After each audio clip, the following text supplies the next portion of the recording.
Hello and welcome to Superpower Broadcasting. My name is Kevin Castley.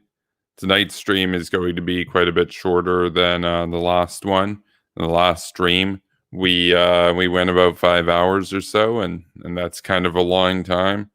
This one, I just have a few things to say, basically, on the news coming out about Kim Jong-un and the masses of rumors about whether or not he's dead, dying, or simply recovering from a cardiovascular surgery, which seems to be what the sources coming out of South Korea are claiming right now. What I would invite you to do is, of course, like this video, subscribe to the channel if you haven't done so yet. And if you could go and follow this channel on Twitch, that'd be awesome. We're trying to get up to 50 followers on Twitch so that we can get on to the partnership program with Twitch. And last night we had a much longer stream. We had a lot of drama, a lot of memes, and we got flooded by several groups. We of course we got flooded by the liberals, the low Twitter socks, those guys. We got flooded by some grapers. We hadn't seen very much of them in a long time. Well, in the last month at least. They're still kind of upset about those Nick Fuentes videos for sure that I made back last year.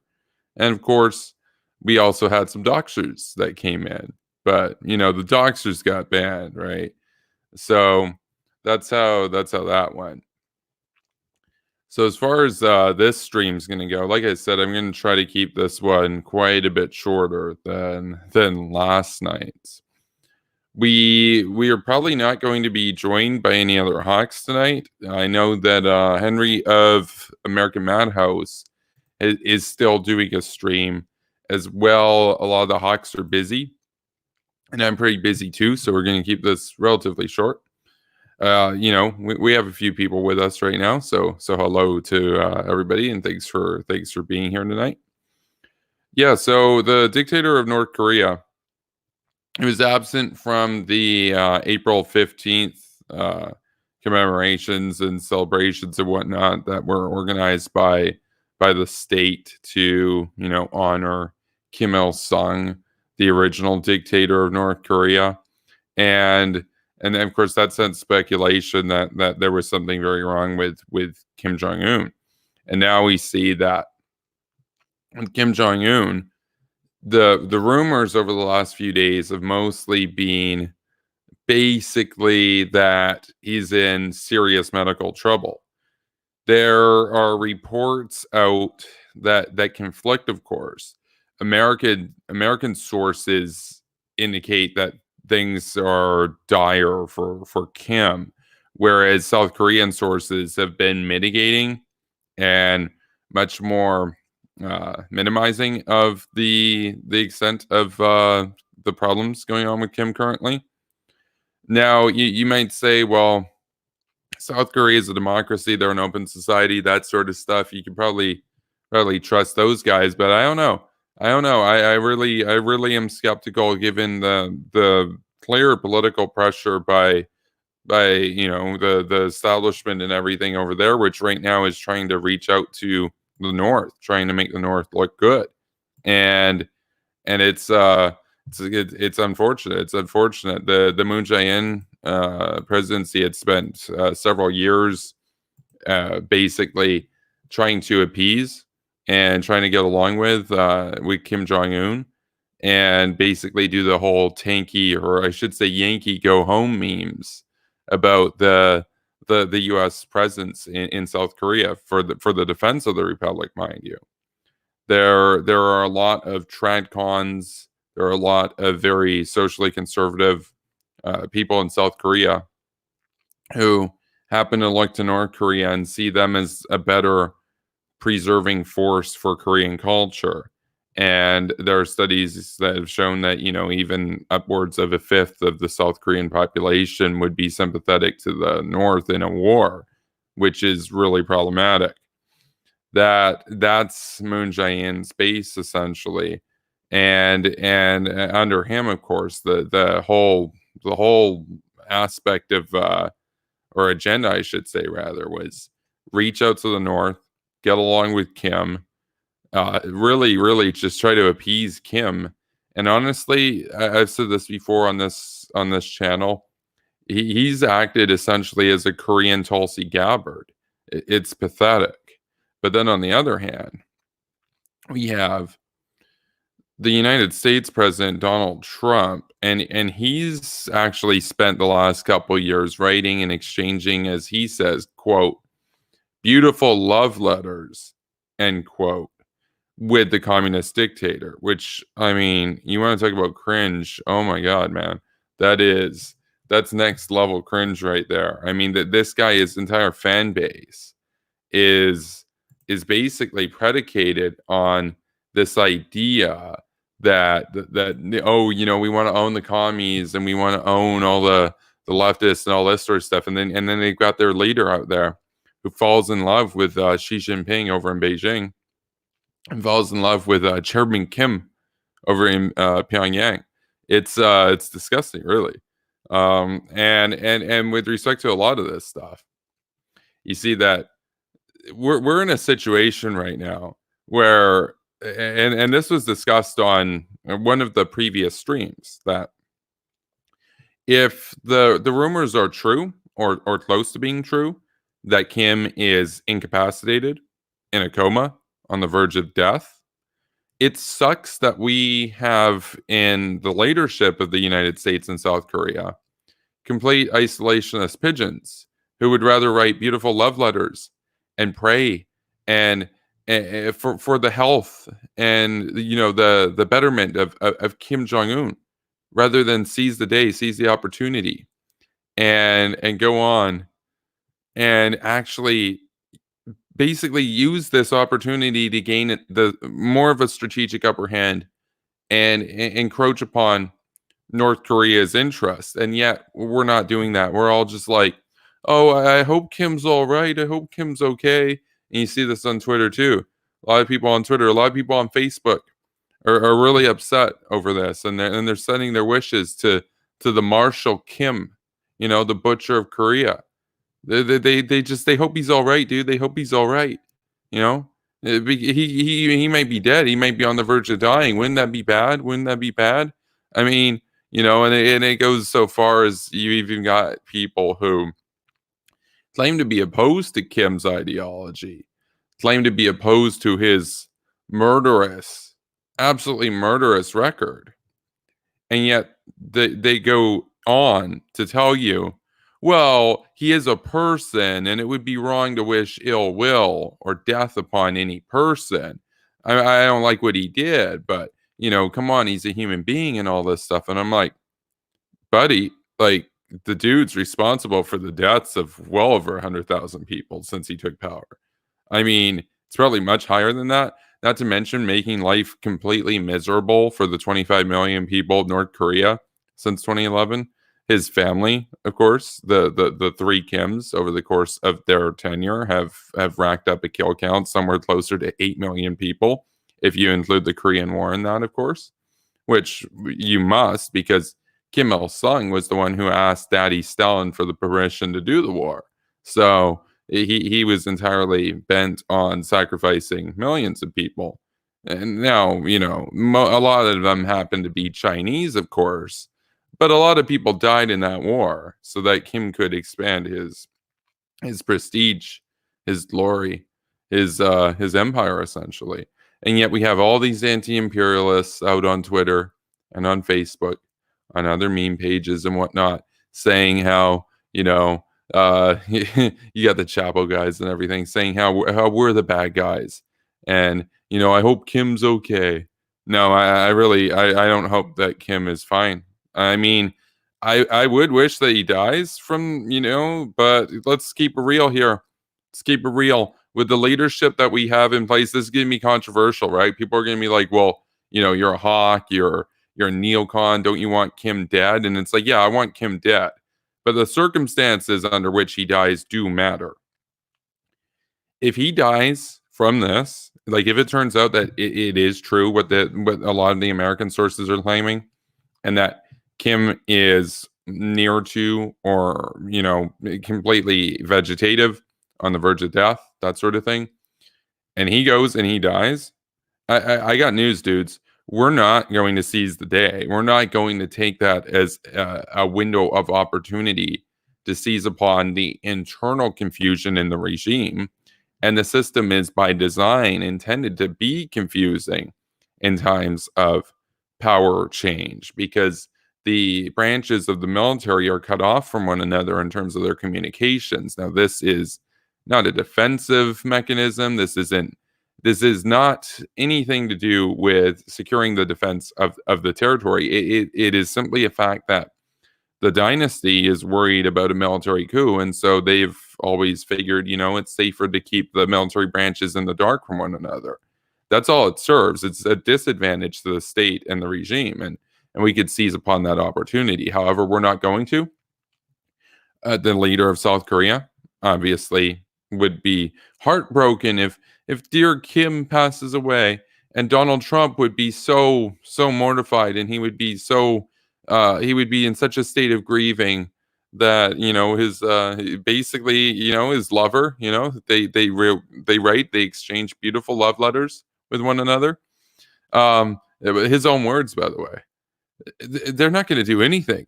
They're just going to sing praise and talk about what a great leader Kim was, and how the world will miss him and all this stuff. And you're like, what? Like, why can't we have somebody like John Bolton in charge? Why can't we have somebody like George W. Bush in charge? Why can't we have somebody like Tony Blair in charge? Why can't we have a hawk in charge? Why can't we have somebody who would simply understand that they are our enemy? That we're not supposed to be wishing good health upon a man who's butchered 100,000 people. Are you kidding me? And of course, it's part of a systematic slaughterhouse in North Korea. Kim Jong-un is not alone in this. He's the third in a line of succession of tyrants, right? I mean, unbelievable. So we're not going to do anything. Our leaders aren't going to do anything. It's not like if he dies, we're going to be like, this is an opportunity to seize upon the internal confusion. We're going to go in. We're going to liberate the country, because the military is at most in the dark now, and this would be a good time to seize upon that opportunity. No, that's not what's going to happen. We're just going to sing praise. We're gonna mourn.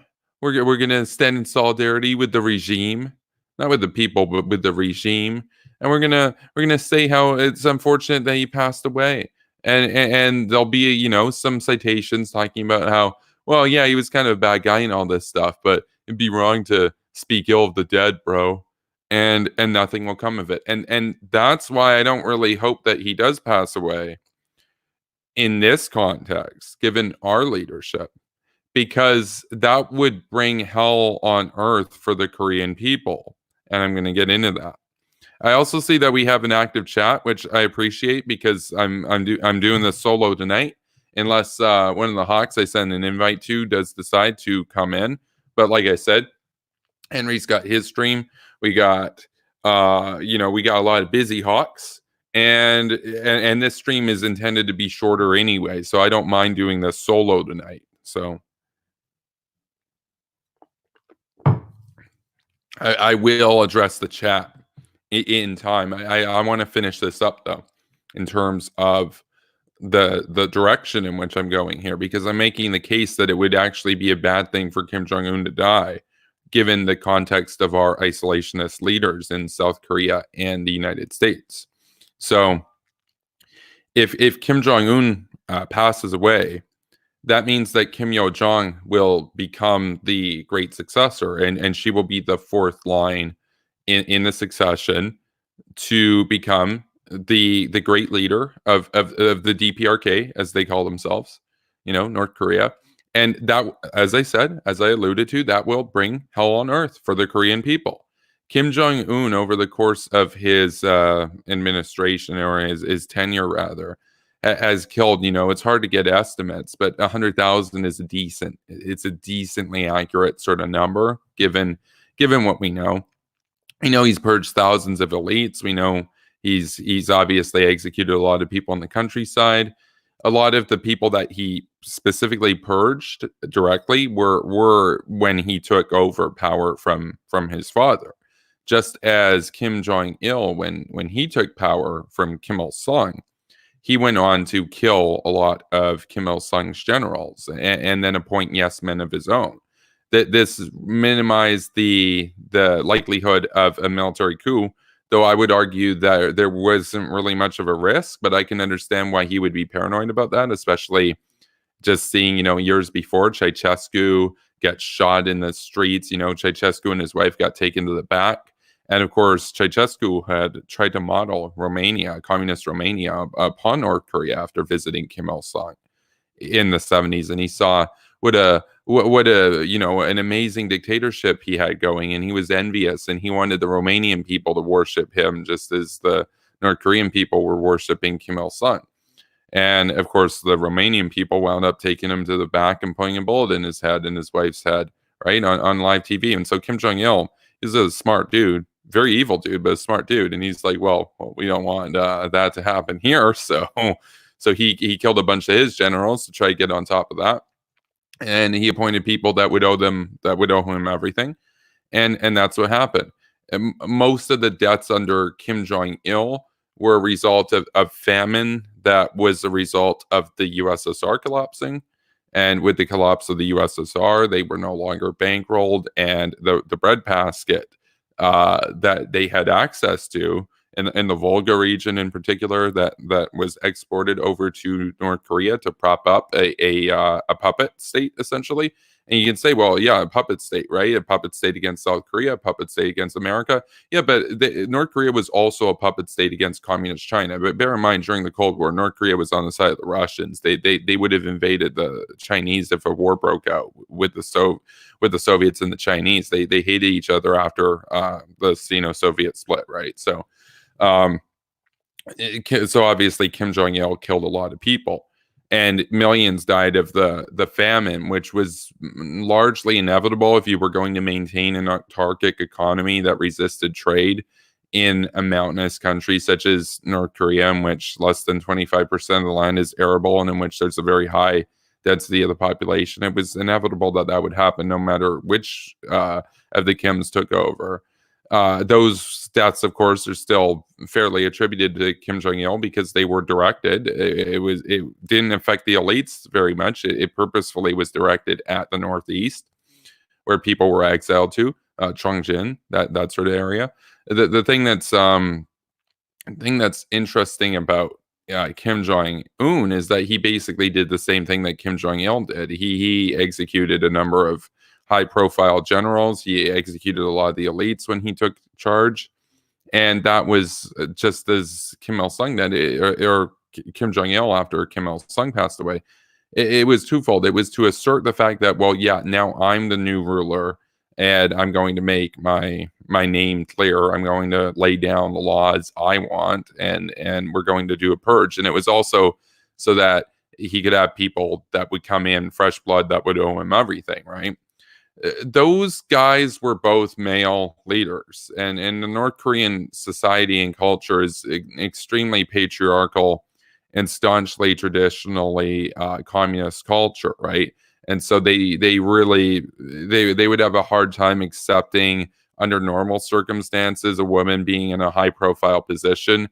The exception to this, of course, is unless they're Kim, because being a Kim trumps anything else in that society. And so Kim Yo Jong would take over, but she would have to follow in line, with what Kim Il Sung or Kim Jong Il did, and what in the wake of Kim Il Sung, and what Kim Jong Un did in the wake of Kim Jong Il, and she would also conduct a round of purges. But the difference, and this is why I'm saying that I think it would be a bad thing if Kim Jong Un passed away right now, is that if she takes over, because she's going to understand that the society is deeply patriarchal, and she'll be worried that people might not take her seriously. She won't just kill your uncle and kill your brother and kill a few thousand elites basically, and do a bunch of public executions throughout the villages in the countryside, like Kim Jong-un did. No, she'll have to do like the Red Terror, like Stalin did. Like it'll be a systematic, countrywide, vast purge of the old guard, essentially, as well as anybody that gets caught up in that. And I think that she would kill 10 to 20 times as many people in the first year as when Kim Jong Un took power, because she it has two factors working against her in terms of the image of what somebody who is in power should look like in the North Korean mindset. The first is that she's female. The second is that she's young. Both of those would definitely, she's aware, those are liabilities in that society. But she's a Kim, so that's the biggest asset that you can have in that society. If you are the great successor, you are Kim. Well, you're essentially the son, right? Nobody's going to do a coup against her. That's apparent. It would be impossible to organize a coup anyway. But she's still, the North Koreans are very proactive leaders in contrast to our leaders. Our leaders are weak. Our leaders are procrastinators.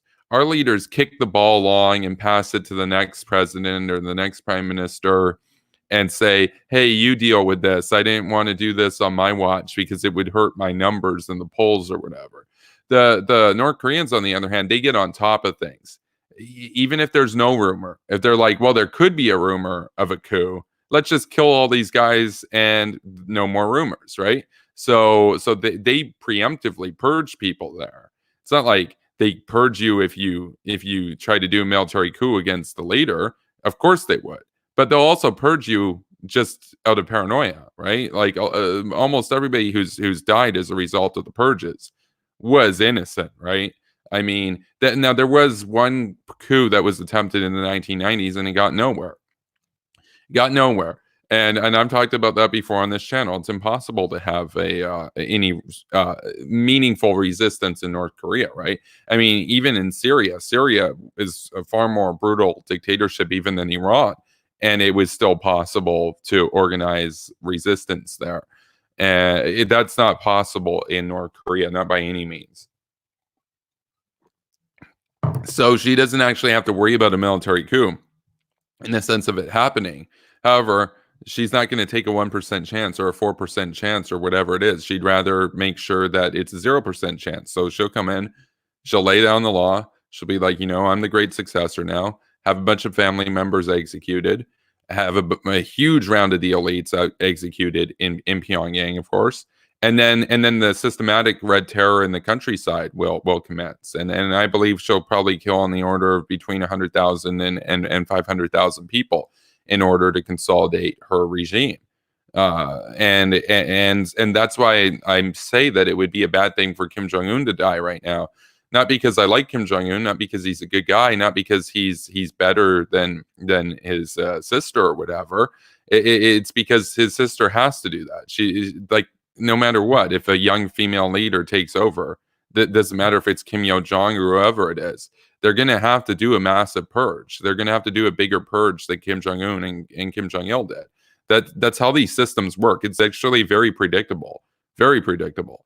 And the fact that it's that predictable to somebody like myself means that she would know, well, there's not really a chance that they would rise up, but it could happen. And they would know that I'm probably going to do a big purge because, I'm a female leader here. So let's get on top of it and get that kick started right away, right? So she would start that on day one, basically. There would be documented executions in not only in the Politburo, but in her own family, right? I mean, it would be a bloodbath if she takes over, right? And that's not to say, like, again, it's not because their policies are any better or any worse than Kim Jong-un's. It's simply because she has more liabilities, and she has the same asset as Kim. Like, she has the same name, but she's going to have a tougher job with that. So a lot of people are going to die, and so it would be really bad if he passed away right now.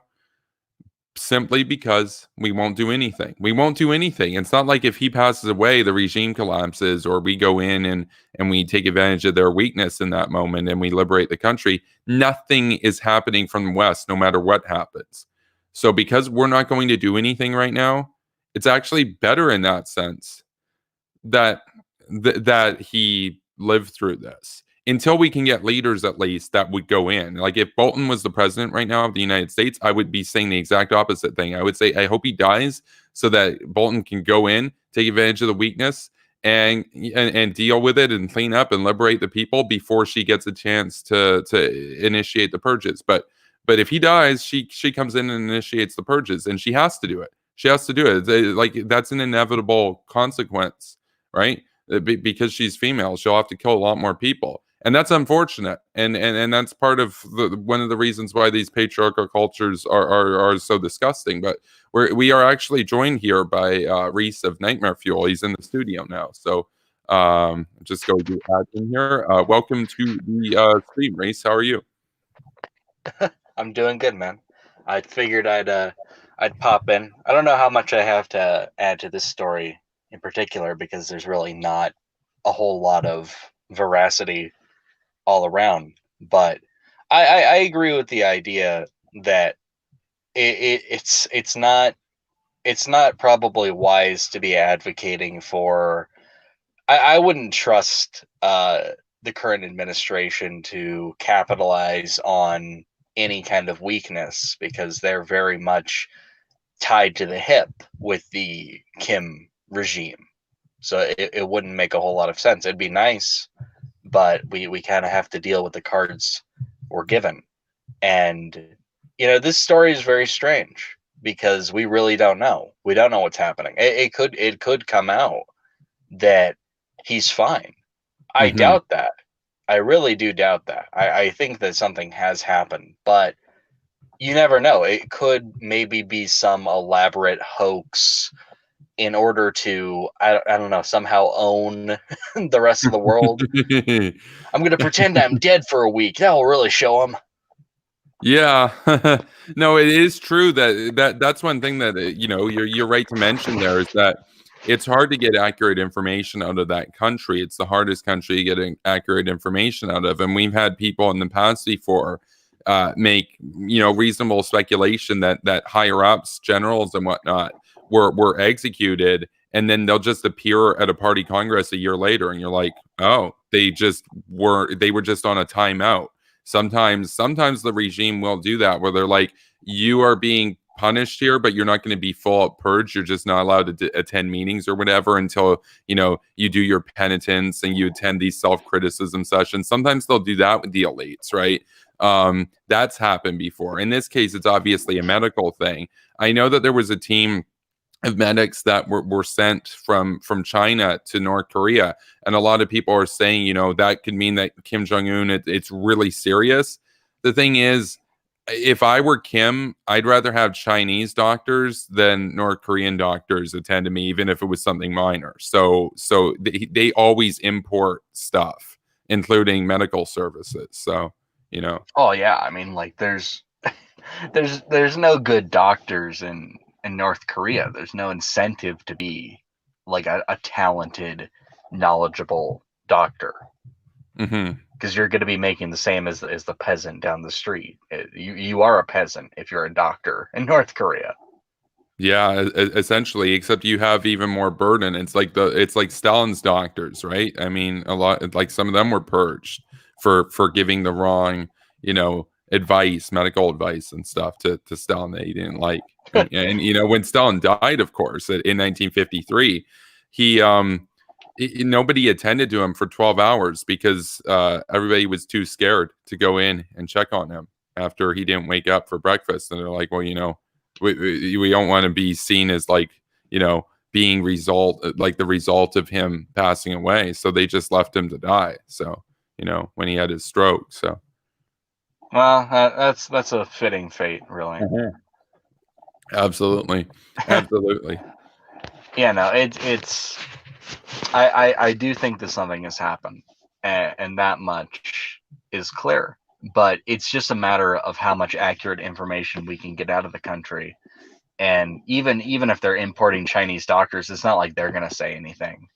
So again, another untrustworthy nation where they just keep cropping up all over the place. But I I know that like the go-to is to celebrate this, and I understand that, but Hmm. I was listening to what you were saying just a minute ago, and it's very true that nothing's nothing changes because of this. You're trading one dictator for another, and one who potentially would be more vicious because she has to overcome some anti-woman bias.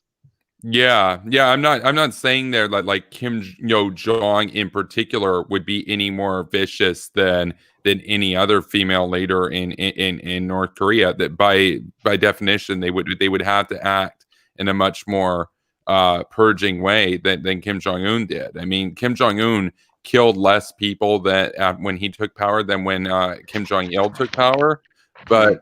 but that will reverse if she takes over because she's got the asset of being a Kim, which is the biggest asset you can have in that society. But she also has the liability of being young and female. So anybody in her position like that would have to do the purges if they wanted to hold on to power. So Yeah, and I mean, like even if she's just at the same level, the country is by no means liberated, and if we continue down the path we've seemed to have set out for ourselves the last couple of years, especially, they will not be liberated for a very long time, mhm, potentially ever. Like if people ever. really don't care, then no, they'll never. And in fact, we've theorized that they'll annex their southern neighbors, and it will just be Mhm. one enslaved Korea, not just the upper half. Yeah, I believe that that's inevitable. And for those of you watching, you can check out my two-part series called North Korea's Endgame on my channel, in which I talk about how at some point in the 2030s to 2040s, once North Korea, if we don't do anything, of course, once they reach between 1500 and 1800 nuclear weapons, with the ability to land those on U.S. targets with tested accuracy, they know then that America won't uphold the terms and conditions of the defense agreement with the South, and so they can go in and do a 1v1 against the South. And once the South finds out that America has said, that whole tripwire defense of having the 27,000 troops there, yeah, we're fine having them become prisoners of war or getting executed or whatever, because we're not going to lose all of our cities to save Seoul. Once, even if you had a hawkish prime minister or a hawkish president in South Korea, they're going to be like, well, we're going to lose on our own, so we might as well just surrender now than have the whole country get bombed and then lose. So they would surrender within the first 24 to 48 hours after intense shelling on the capital. And at that point, once North Korea has the South, then NATO doesn't mean anything anymore, because all the countries of Eastern Europe are like, oh, well, America's not going to defend us. We better call up Putin and ask him what we have to do to not get invaded. And then they'll just become a sphere of Russian influence. I think the UK even would become a sphere of Russian influence if that happened. So, you know, pretty soon. It wouldn't happen overnight to the UK, but Eastern Europe would go back to being Russia's. And and of course at that point China would probably also take advantage and take over Taiwan too, once everybody figures out, oh yeah, America's word doesn't mean anything. So, you know. Yeah, no, it's a very concerning situation that I don't think the United States has approached it well for decades at this point. A lot of people point to the current administration.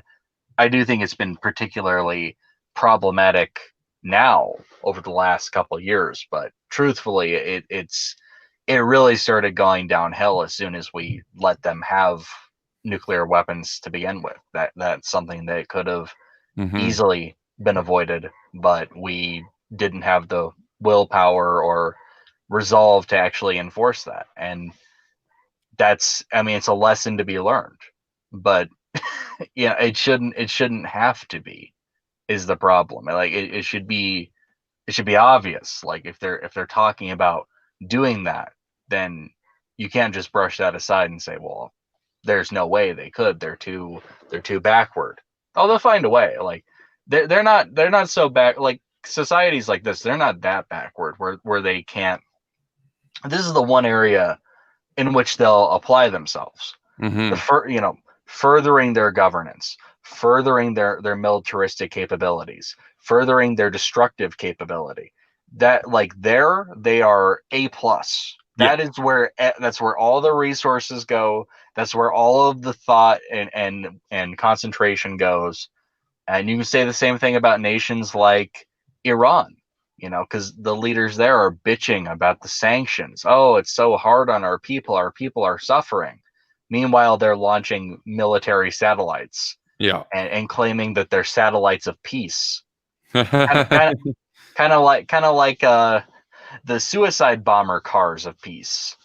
Like it's all peaceful. peace. It's so peaceful, dude. As long as you say something is of peace, it is of peace. Yeah, it's like it's like the nuclear weapons of peace. We've got these as you mentioned the efforts of the North Koreans in particular, but these regimes at large to give it their all to consolidate and uphold the prestige and power of the regime. What's interesting about that, and I was making this point a little earlier on in the stream, is that it's such a contrast to us because we have all the technology, we have all the military, the advanced military capabilities where we could blow them out of the water, but we lack the political will to do anything. And yet they have literally half of their Air Force inventory is from the 1940s. But they have so much political will to act that they'll be around for 10 million years if we don't do anything. And we might let our own civilization collapse from within because we're bad and because we're actually the bad guys. Okay. Like we're the bad guys. We should be Russia's sphere of influence. Okay. Like because we have a lot of people here who think that our civilization sucks. And they'd rather side with the enemy. And of course, in North Korea, if you want to decide with America, you can't say it to anybody. So whereas here, I mean, you see it like everywhere. If you go on Twitter right now, you will find a post lionizing Kim Jong-un, saying that anyone who wishes that he is actually dead is a colonialist and a white supremacist, and I mean like words that have just lost all meaning really. And it's laughable. It really is laughable to sit here and say, well, clearly you look down on people of other cultures because you hate this guy who is responsible for countless deaths of non-white people. Like to take a principle, like it shouldn't have to be said, but here we are saying it. If you take a principled stance against Kim Jong-un, you are standing in support of Asians. Like you exactly. are that is like synonymous. Anti Kim Jong-un equals pro Asian. Those are the same thing. Yet somehow saying, I wish this guy, a painful, horrible death. Oh, clearly this is an anti-Asian thing. Oh, and see, we found some other posts of yours. You're against the Chinese Communist Party. Yeah, but you don't see us talking shit about Hong Kong. You don't see us talking shit about Taiwan. Or Japan. No. But I guess we're racist. Like, because that's the number one thing is like I've had people accuse me of being racist for how I've talked about it, calling it, basically a CCP virus. I've talked about, winning the flu, this sort of stuff in the past. And people basically say that that's racist or whatever. And I'm like, I support Tsai Ing-wen. I support Taiwan. I support Hong Kong. Like, I like almost everybody in communist China, except for about 1 million party members, would be better off. So like 99.9% plus of the population there would be better off in a system like Taiwan. We want to better them, but that's racist, bro.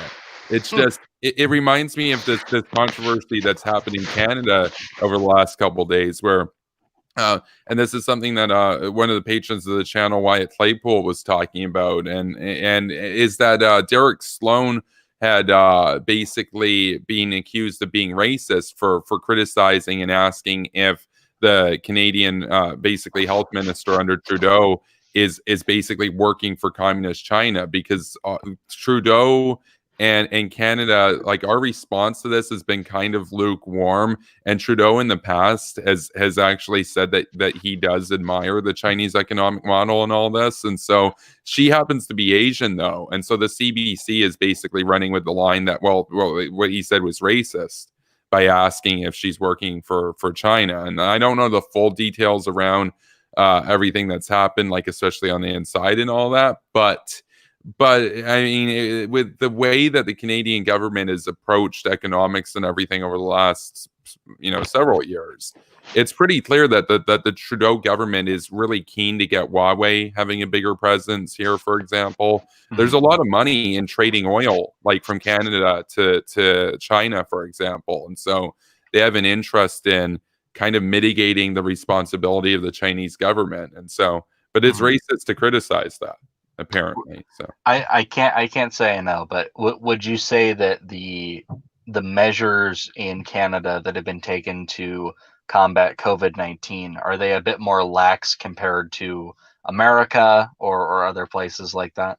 well, part of the problem with this is that we started at almost the exact same time as the United States. Like, there was a couple days in March, and I forget exactly when it happened now, but when everything kind of went, oh, there's a pandemic underway, and then everything closed down. And it was similar to when a lot of cases in the US got serious, and Canada and the US closed the borders mutually at the same time. Canada's response has been uh, somewhat similar to America's, but Trudeau, of course, has said, we're leaving it up to the province, of course, the same as Trump has. But Trudeau generally has had an attitude, and the CBC here has had an attitude of really dismissing comments that are hostile towards China, basically communist China. And so, what I'll have to do a video on it and go into it in more detail and get sources and clips and stuff. I don't have any clips or anything here as an example, but if you look at the quotes, for example, where he was talking about how the health minister here just basically asking if she's working for communist China, that was immediately taken to be racist, because he was talking about our delayed reaction and this sort of stuff. Because, I mean, America and Canada both kind of took too long to respond to this, in my view. So, Oh yeah, no, like that's I'm surprised to hear that, honestly, considering the kind of country that Trudeau presents Canada as. You would figure they'd be more on top of the ball than the Trump administration, but to be kind of acting at the same time as them, no, that's a major fail, because yeah, we yeah, acted too slow down here. I mean, we in March we weren't taking it seriously. Like early March, they were like downplaying it. They were like, "Oh, it's gonna be fine. It's whatever." And like that was the attitude, and reality hit us hard, and it will continue to hit us very hard. I don't know how much I want to go into that. I mean, we talk about yeah, the China virus like every stream, that's but true. I mean, it's such a psychological crippling that we can't. We are put in this position where it becomes difficult to even criticize the people who made this virus more dangerous, the Hmm. people who kept information from the world, people who are very much complicit in hundreds of thousands of deaths. But apparently, you can't talk about that because it makes people uncomfortable, because it sounds racist or colonialist. And that's when a lot of this kind of more, I guess, SJW rhetoric, it goes from being silly to being a major obstacle to the continued existence of this species. Yeah, Because this kind of the conditions that were in China, let's just assume, because a lot of it is based on what little we know. Let's just say that it came out of the wet market. Although Yeah. there is those reports of it being basically manufactured in a lab, but those are very spotty, honestly. Let's just say COVID-19 came out of the wet market. Those kind of conditions are not acceptable in a country that we do so much trade with. The world does so much trade with. There's so much travel to and from. Like, no, if we're going to have a We lost Reese's audio briefly here. That this happens sometimes. Oh, Reese is back. oh, okay, I'm sorry. Oh yeah. Damn it! See, StreamYard, they don't like me. Like, I get going, and they're like, censor him. Okay. I was saying that if we're going to say that the wet markets were the origin of COVID-19, these kind of conditions are not acceptable for a country we do so much trade with, for a country the world does so much trade with, a country there's so much travel to and from. No, if you're going to be part of the global community, there needs to be much higher standards for what we deal with. I don't care if you can get cheap shit. We should have jobs here, more jobs here anyway, quite frankly. Yeah. Oh, I responded to one of Nikki Haley's tweets about this, where she was saying that she wants to move for America to produce medical equipment, personal protective equipment, masks, all that sort of stuff, entirely within the United States from now on.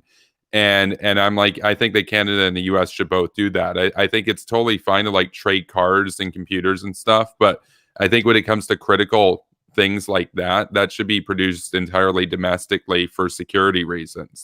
That's my view now. So Oh yeah, and there was also that, and this is kind of anecdotal, but there was a video of, I believe it was Italian doctors, hospital staff receiving medical supplies from Russia, and they were just crap. Like, they were yeah, falling apart. Like, no, we need high quality medical equipment, and we can make that here. We don't need to make yeah, that. And the thing, even like, I'm actually, when it comes to kind of a neoliberal perspective, I'm not against trade, but mhm, I just think that we should be more, we should be more discriminating when it comes to who we're trading with, who we're economically enabling. We should be trading with countries who we actually wish to strengthen. China is yeah. an economic competitor. We should not be trading. So, at least as much as we are. I mean, could it not be dialed back a bit? It seems to be happening to a ridiculous degree. And No, no, that absolutely. that money that we send over there, we should be sending like anywhere else, really. Like, there are so many other countries who would be worth economically enabling, and China doesn't deserve our money, quite frankly. I agree with that. I do just want to add a bit of detail to what I was saying earlier about uh, Sloan's criticism of like Dr. Tam here in Canada. He basically, in an email, said, well, she has been basically behest to the WHO. She was opposed to Canada, basically banning travel from hotspot regions of the virus. And basically just taking the WHO's recommendations and all this without a grain of salt. And so he basically said, he accused her of working on behalf of the interests of the Communist Party and the WHO. And for that, now he's seen as like the number one racist in Canada at the moment. And I'm just sick of it. I'm just sick of it. If it was a system like Russia, and then this came out of Russia, and you said, I think they might be acting on behalf of Putin or Putin's organization. Nobody would think that was racist, but because it's Asians in China, all of a sudden it's racist. Xi Jinping happens to be Asian, so you know. No one gives a fuck if the country in question is majority Asian, and no one should really. Yeah, We've transcended that as a species. Hopefully, when we're talking about geopolitical relations and pandemics and issues that affect the entire world, that is beyond irrelevant. And there's some criticism in the chat. I suppose we could address as well, but we'll do that in a minute. I'm not saying that, at least, and I hope this doesn't come across in my rhetoric, I am not suggesting that the U.S. is faultless or other countries are faultless in their response to COVID-19. I have a lot of criticisms of how we've handled it, but I'm not going to let those criticisms cloud my condemnation of the Communist Chinese Party for their blatant cover-up of this massive failure that originated in their country. I do, before we move on, I do just want to bring up, before I forget about it, there was a meme that I want to go over. It's not like a meme. It's not like a meme that I made or anything. It's something that happened, and it's a meme in and of itself. The Communist Party of China sent aid to their allies, the Assad regime, medical aid. And check this out here. Oh, I'm going to remove the comments so you can actually see it first, because it's very funny. This is what they sent them. They sent them 2 damp boxes of cheap and worthless medical equipment. They're, as Chris Chappell of, now I don't know about the caption there or anything. This was the only picture I could find. As Chris Chappell of one of my favorite shows, China Uncensored, said, he said, look, there are more people there, more officials at the photo op than there are boxes of medical aid. They flew a plane all the way over there to bring 2 boxes. Like, isn't that kind of surreal, man? Like, that's a meme. Like, look at that. That's just, to me, that's the epitome of these tin pot despots, man. Like, that's all you need. That's those boxes are clearly bigger on the inside. That's the part you're not getting. I mean, think about it. I mean, I just, what I love is how, like, they sent a whole plane over there and all these officials and stuff to do their, like, friendship with the Assad regime photo op, and that's what they have. I mean, this is the regime that are supposed to be like the heroes right now, saving the world from this virus and offering all this aid and stuff to everybody. It's like, with respect to Italy, over 80% of it was so bunk and junk they couldn't even use it, and they had to pay for it. They aren't donating this either. Everybody has to pay for it. I'm so sick of people reporting it that they're donating the aid. They're not donating the aid. They are loaning it or outright just selling it off the bat. Like, yeah, no, it is a meme for sure. We'll get rid of that meme though, and we'll move on. Because we were originally talking about North Korea, but of course the virus is what matters here. Like, at the end of the day, that's the huge thing that's going on. But we've talked it to death though, really. Maybe if we get some further updates on interesting stories pertaining to it, but it's gotten a bit stale, to be honest. Yeah. So that you were mentioning that there was some criticism in the chat. I haven't really been following the chat very much. Yeah, I mean, it's active and there's people fighting. It's whatever. We could address whatever parts of it you want to, but that basically means we have to talk more about the pandemic. That's true. That's true. I did want to note something else, which was kind of funny, was that Mediocre Meisner came back earlier on in the stream today when I was just speaking solo, and he posted how I simped for Liz's Patreon a bunch of times, and like when I literally was critical of her Patreon. So that was kind of goofy. I saw those comments. He's a loser. I'll address this. I'll address this real quick, because Ray Murasami is in the chat, and obviously we like her, and we've been on her stream. She's claiming that China, is they're not fine. So she's not a simp for China, but she's claiming that they're in a better position than the United States. And my problem with that is, for what reason would we trust any numbers coming out of China? China, the country where this originated, where they've gone on record saying, "Oh, we've had days, if not entire weeks, where not a single person, not a single new person became infected." Yeah. These are about like a report like that is about as believable as Bashar al-Assad got 99.7% of the vote. Yeah. Like what for what like why would we ever believe that China's doing better than us? And it's not to say that we're doing good or that we have it completely handled, but really China has it handled. That is press X'd it out on that one. Well, I'll send her the link. Like, she's welcome to come on the stream. I like Ray, obviously. She's not a Mm. troll or anything for No, sure. no, no. And I'm just disagreeing with her yeah, reasoning, and I just don't get it. yeah, no, I'm gonna send her a link to the stream. Ray, if you're still there, you are welcome to come on. But if you're busy, obviously, we'll just address the comments here and then move on. I've highlighted one comment here that says, "How can you condemn China for delaying for 6 days and then turn around and delay for 72 days?" I think the big thing here is that I'm critical of Trudeau, I'm critical of Trump, and I'm very critical of the communist regimes, not only their cover up, right? Because we should remember that their initial response was to arrest Dr. Lee for bringing this to the world's attention in the first place, Mm-hmm. and Oh, yeah. we're all going to forget about that, right? But I'm not.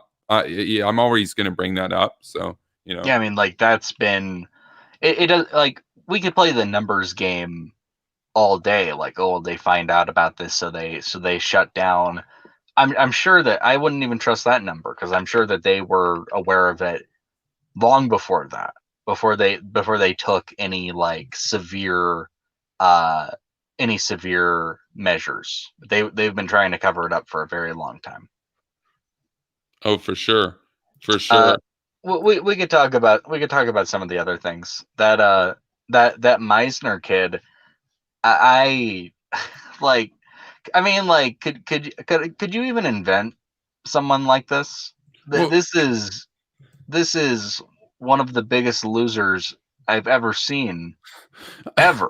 I Like just, there's barely anyone in the running to be worse at that point. Like he doesn't even like anger me because yeah, like that would require someone, to get under my skin. It would be like someone who I had some intense, I guess, political disagreement with or whatever. But this guy's just like, he's a troll, but he does it in such a lame way.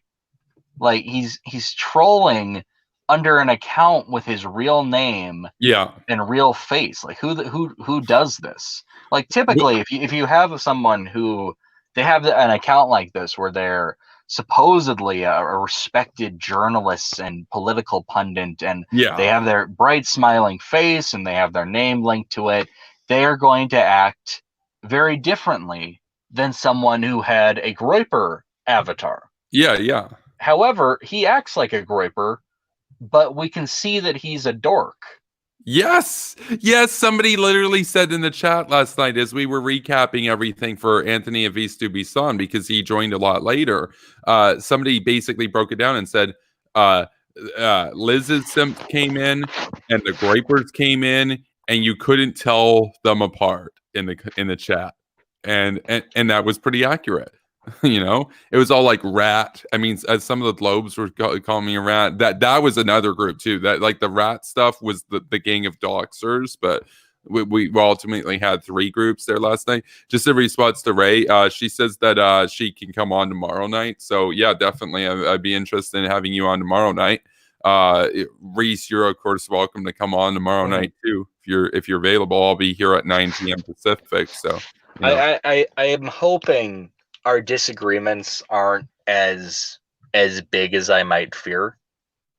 I really don't think they are. I think it's just a matter of kind of the angle of which you criticize these things, the kind of rhetoric that goes along with it, the comparisons that get drawn between countries.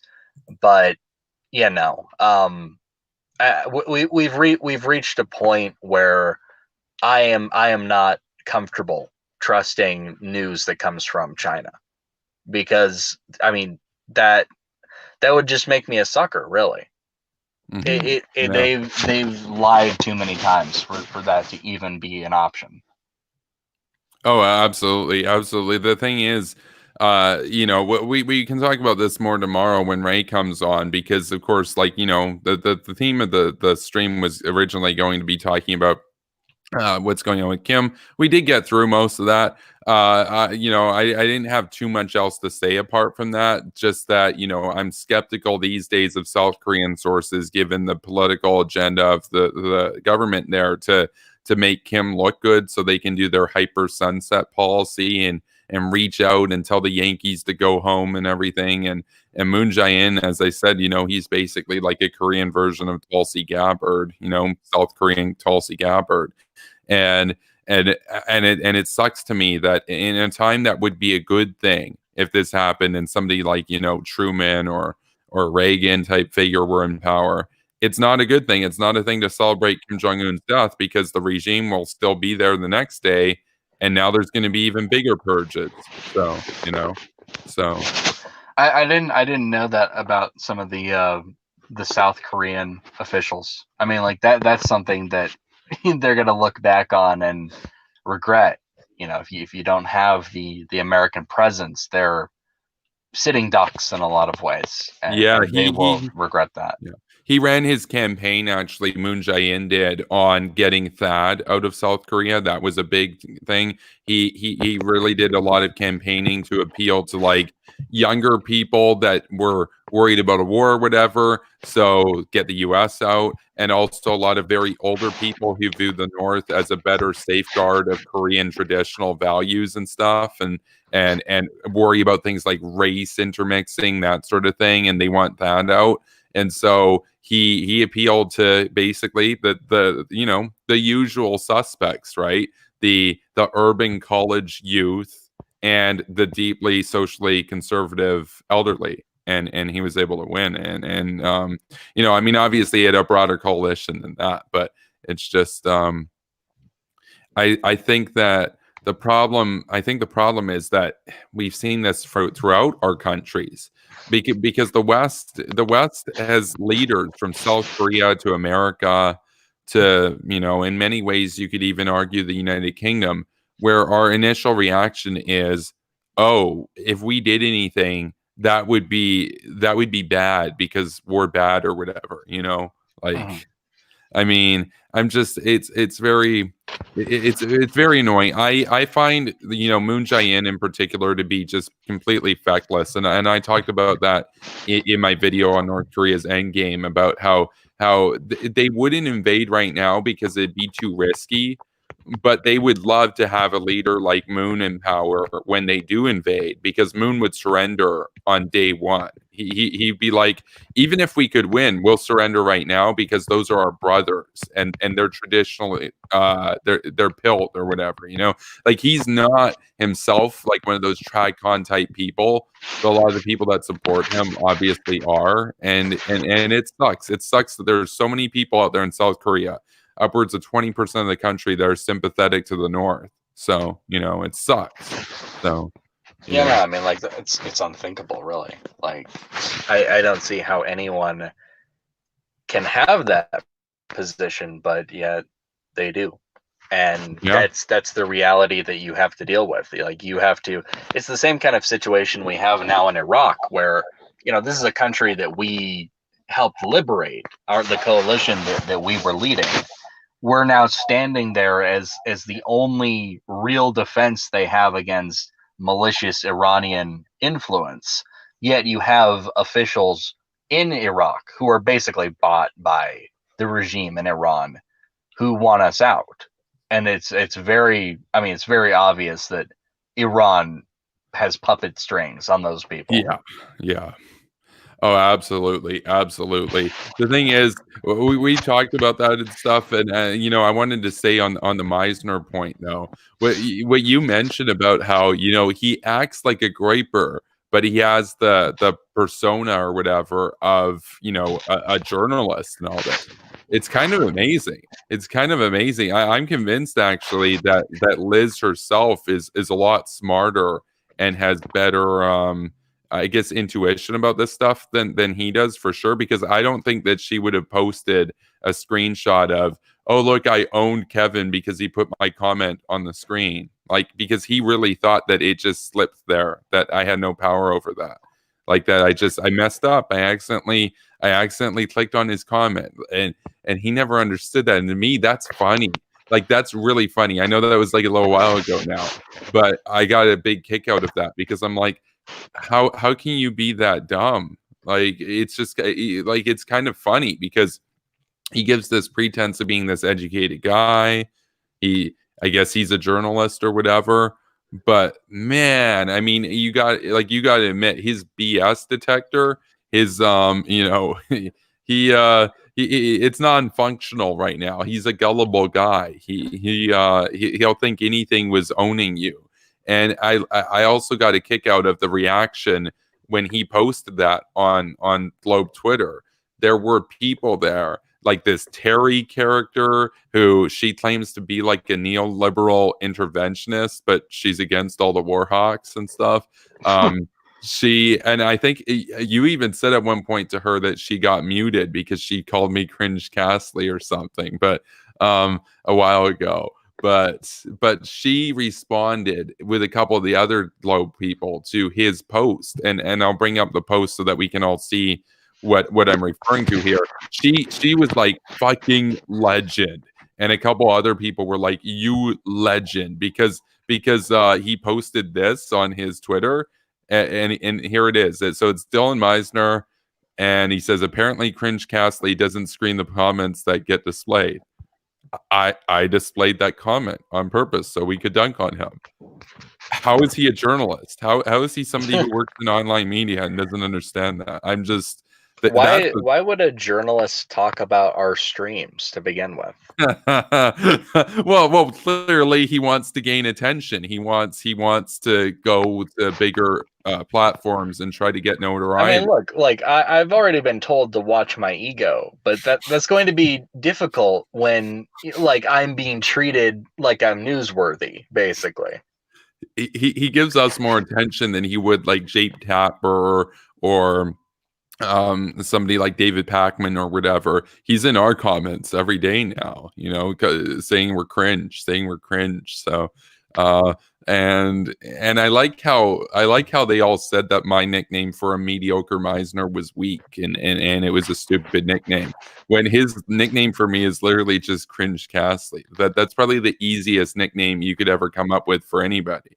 It's just, oh, cringe, oh, like cringe nightmare fuel, or you're such cringe, man.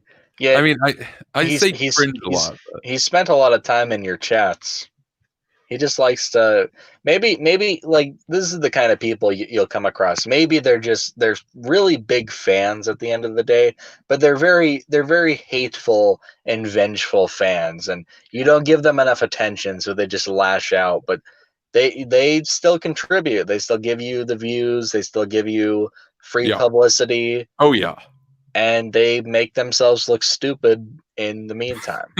Oh yes, you know who this reminds me of perfectly was one of Globe Twitter's more kind of dirtbaggy type of people. Like, I guess he's a buddy with Drew or whatever. This guy Cumlo, where he and a few of his buddies claim to be big fans. Yeah, but he made an account of mine, which is basically just everything was screenshotted from my account, and he pretended to be me basically. But he said in the bio, like, Castly fan, not associated with Kevin Castly. And then I didn't really give him any attention. He went after you. He went after some of my friends, and was saying, like, we need to talk to Kevin. Like, we're big fans, man. And then eventually he got sick of not hearing from me. So he tweeted at me, and he's like, you know what? I'm done with being your fan. Fuck you. And all this, and like, I knew it was like I knew it was one of those guys. Like, I knew it was one of the Globe Twitter people. They were asking for you to join like their Discord. Like, come on in, man. They all wanted me to join their Discord. They're like, big fans. To get you in. They're like, we made a Castly Discord, and it's like, you need to join. And of I'm the course, president of your fan club, man. yeah, and of course, there was no money or anything involved in terms of that, but there is money involved in terms of this. We went over this the other night, but I still get a kick out of this. Help us beat Cringe Castly, $71 a month.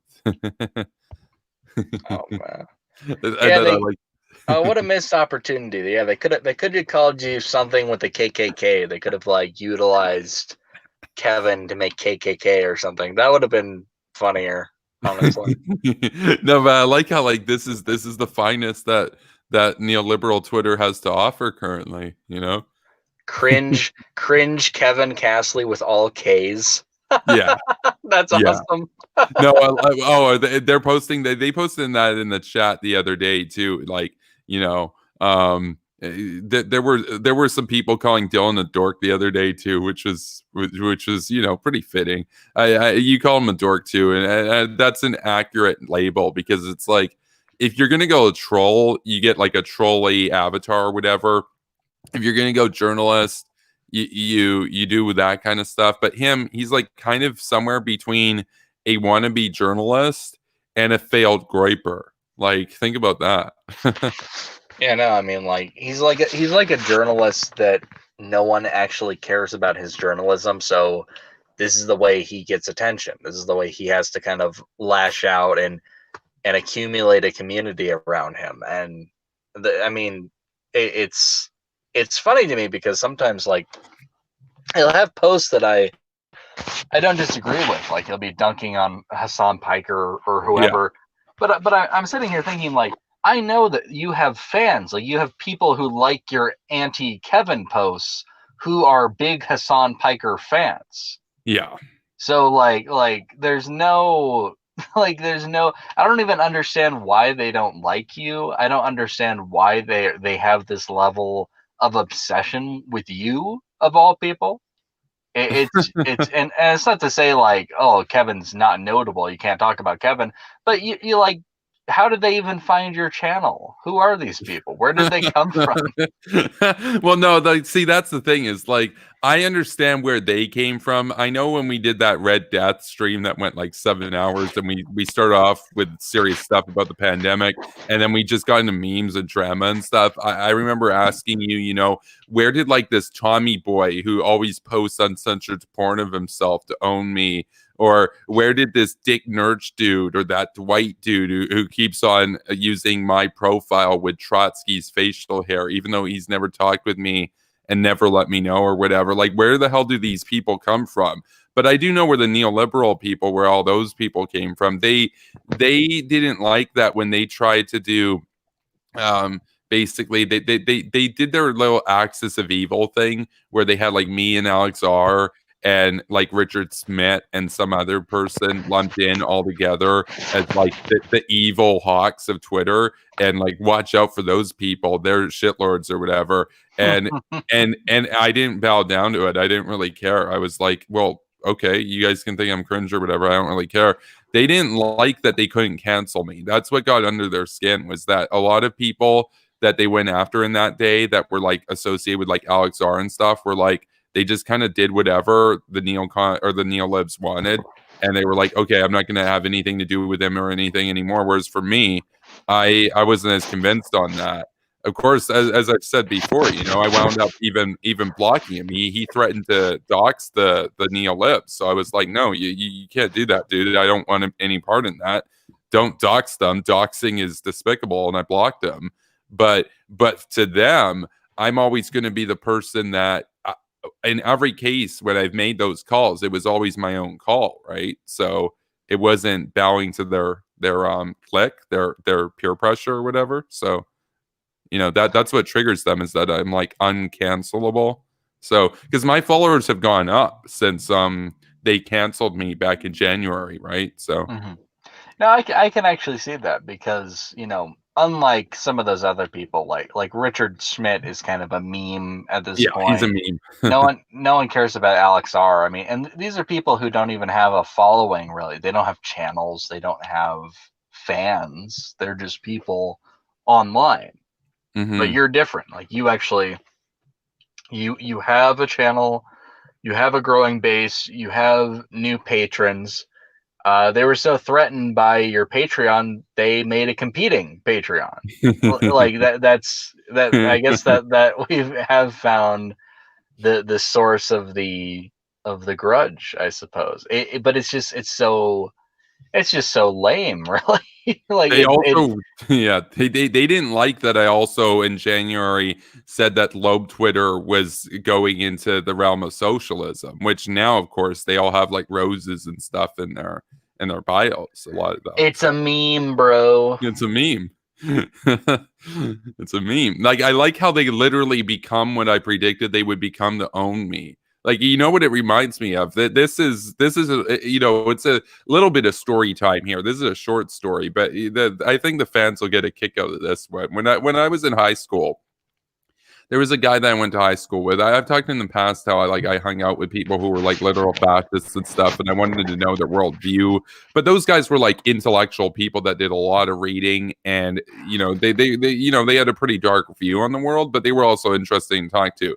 I also knew a guy who was like a literal Nazi, but he was like he was not an intellectual. His grandfather had served in like the war for Hitler and stuff, and he just kind of grew up being, you know, a very low brain, low IQ Nazi, thinking he's like the master race or whatever. And I only really hung out with him for a little while because I thought he was kind of a meme, and I was like, you know, this guy's kind of funny. I want to see like how this guy thinks. And like, you know, a few of my mutual friends hung out with him a lot and stuff. And so I was like, you know, I also felt kind of bad for him because like he had some issues and stuff. But you know, at one time we were going, you know, we were going down just to hang out and stuff. And we went over to the shopping center, and he was talking about, you know, how he wanted to get some swag, and he uses the term swag and stuff back then, and I thought it was funny. And like he would buy like these shirts, but there used to be like the shirts place where all their t-shirts would basically be like memes. Like he was the guy who literally, like, this is part of the reason why like I couldn't not spend time like just taking in the fact that this guy even exists, because he had a hat that said YOLO and a shirt that said like swag with bling and stuff on it, for example. And so like YOLO swag is a meme now. Like, you know, if you look up like YOLO swag, that's a meme. But he would do that kind of stuff unironically. Obviously, this is a long time ago. Like LMFAO was a big thing back then, so it's like it's kind of like a memey time, right? But we went to the mall. And on the way to the mall, I said to him, I'm like, hey, man, you know, that car over there, it's $1,000 used. Like, you know, you could get your license, you could get that car. It'd be a pretty good starter car. And he says to me, he says, Kevin. And like, he would have like this really like slow way of talking to like try to make his point. He's like, girls don't want a guy who wastes all of their money on a car. They want a guy who's got nice jewelry. And he kept up with that. And so we went to the mall. And he spent about $1,000 on 2 chains, and we went back and you know, we were just talking about stuff with a few friends and everything. And then he said to me later on, he said, you know, Kevin, and I'm quoting him here. He said, Kevin, the lady girl at the jewelry store told me that this chain here is cubic zirconium. That's science for diamonds, right? And so I was like, I stopped. I'm like, no, dude, that's fake diamonds. And he got so upset. He got so pissed that I burst his bubble there, because he thought he was able to get like this diamond chain or whatever for like $600. Get this. I told him, he was pissed, right? He was pissed. He got pissed at me because he's like, he basically accused that of like basically being, you know, he got mad and went on a rant because he said, he's like, because I had always made it known. I'm like, I don't like Nazis. I don't agree with your worldview. I thought that I could, you know, I was young back then. I figured, you know, I could snap him out of it, but apparently not. He went on a rant about how apparently I didn't want him to have nice things and the Jews didn't want him to have nice things. And so I said to him, dude, I said, like, there's a receipt. They have a return policy there. And he showed me the receipt. I'm like, you got 2 weeks to return this, dude. You can literally just go back and get your money back and like do something else with it. And you know what he did? He kept the chain to own me. despite me. He kept it. That's what it reminds me of. That's what this whole thing reminds me of. Is it's literally becoming what you don't want to be to own somebody who predicted that you would become that. Like it's a meme, man. This whole thing is a meme. And so if I say it's like YOLO swaggy or whatever, that's a reference to. So like that is an amazing story. I don't know. Hopefully he still, managed to trick some dumb girls with his fake jewels. Well, no, I'll tell you another story. I guess this is story time part 2. This one's even better, honestly. Oh man, they're doing the 2 Chainz memes. Yes, that was a meme. That was 2 Chainz. No, dude, we had that as a meme. We had that as a meme back then. This was a long time ago, right? Like probably like 7 years now or 8 years ago now, but that was a meme. That was definitely a meme. People were like, "Oh, it's 2 Chainz." That was a meme, man. That was a meme. But the thing is, he did manage to, and mind you, he was like deeply white supremacist and everything, but he would spend all of his time listening to like hip hop and trying to be like, cool or whatever. And he managed to get a date with a black girl from high school. Now they went back to his place, and I found out about this because by the time I found out about it, we were no longer talking because I didn't want to have anything to do with this Nazi, and I was like, obviously I'm not going to be able to change the way that he thinks about stuff. I've seen his worldview, I've seen his perspective. There's nothing more of any value here or left. But I found out from a few friends that when they went back to his bedroom, she saw the I guess 8 by 6 foot swastika that he's got, and she knocked him out and stormed out of the place. And so she kicked it out. And that's the last story I ever really heard of him. But that was just well deserved. Well deserved. It's like he's got hip hop music by black artists playing. And he's talking about the white race. It's like, dude, what did you think was going to happen? Like, what? But these guys, man, they're a living, breathing meme. I mean, a lot of these white supremacist type figures, for example, they want to be cool. I guess they want to be cool or whatever, and they know that they're not. And so they'll often complain and whine about how Jews took everything from them or whatever. And it's like, you're really going to try to sell this idea that you're the master race when, by your own admission, a group that's about 0.14% of the population stole your sex life from you or whatever. It's it's so obvious that these guys are not the master race. That if you did happen to believe in a master race, a hierarchical notion of racial dynamics, you would have to place Jews ahead of these guys. You'd have to say that Jews are the master race if you were going to go in that direction.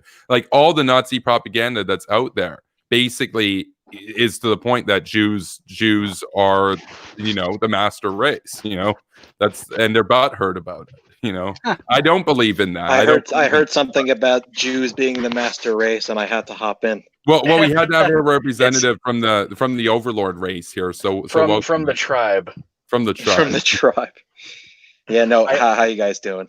I just wanted to say, where's the quartering to say, well, how can this guy be a Nazi because he listens to hip hop music and he was gonna bone a white or a black girl?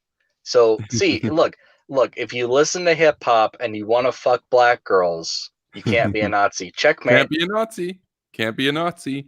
And man, if you ever get accused of being a racist, just be like, represent the Wu-Tang Clan. Find the nearest non-white woman and say, is it time to fuck now? Oh man, I am free of these accusations. Oh man.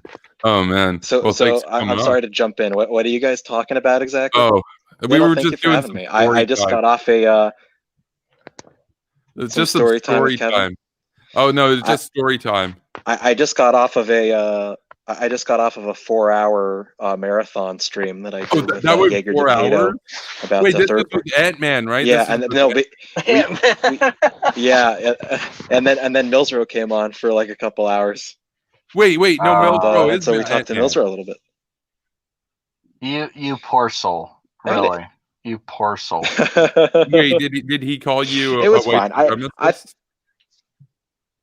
No, thankfully not. I don't know if he knows that I'm Jewish, so I feel like it would kind of be falling into a trap there. But whatever. I thought I did okay. I thought I did all right in the back and forth with him. But it was pretty nuts.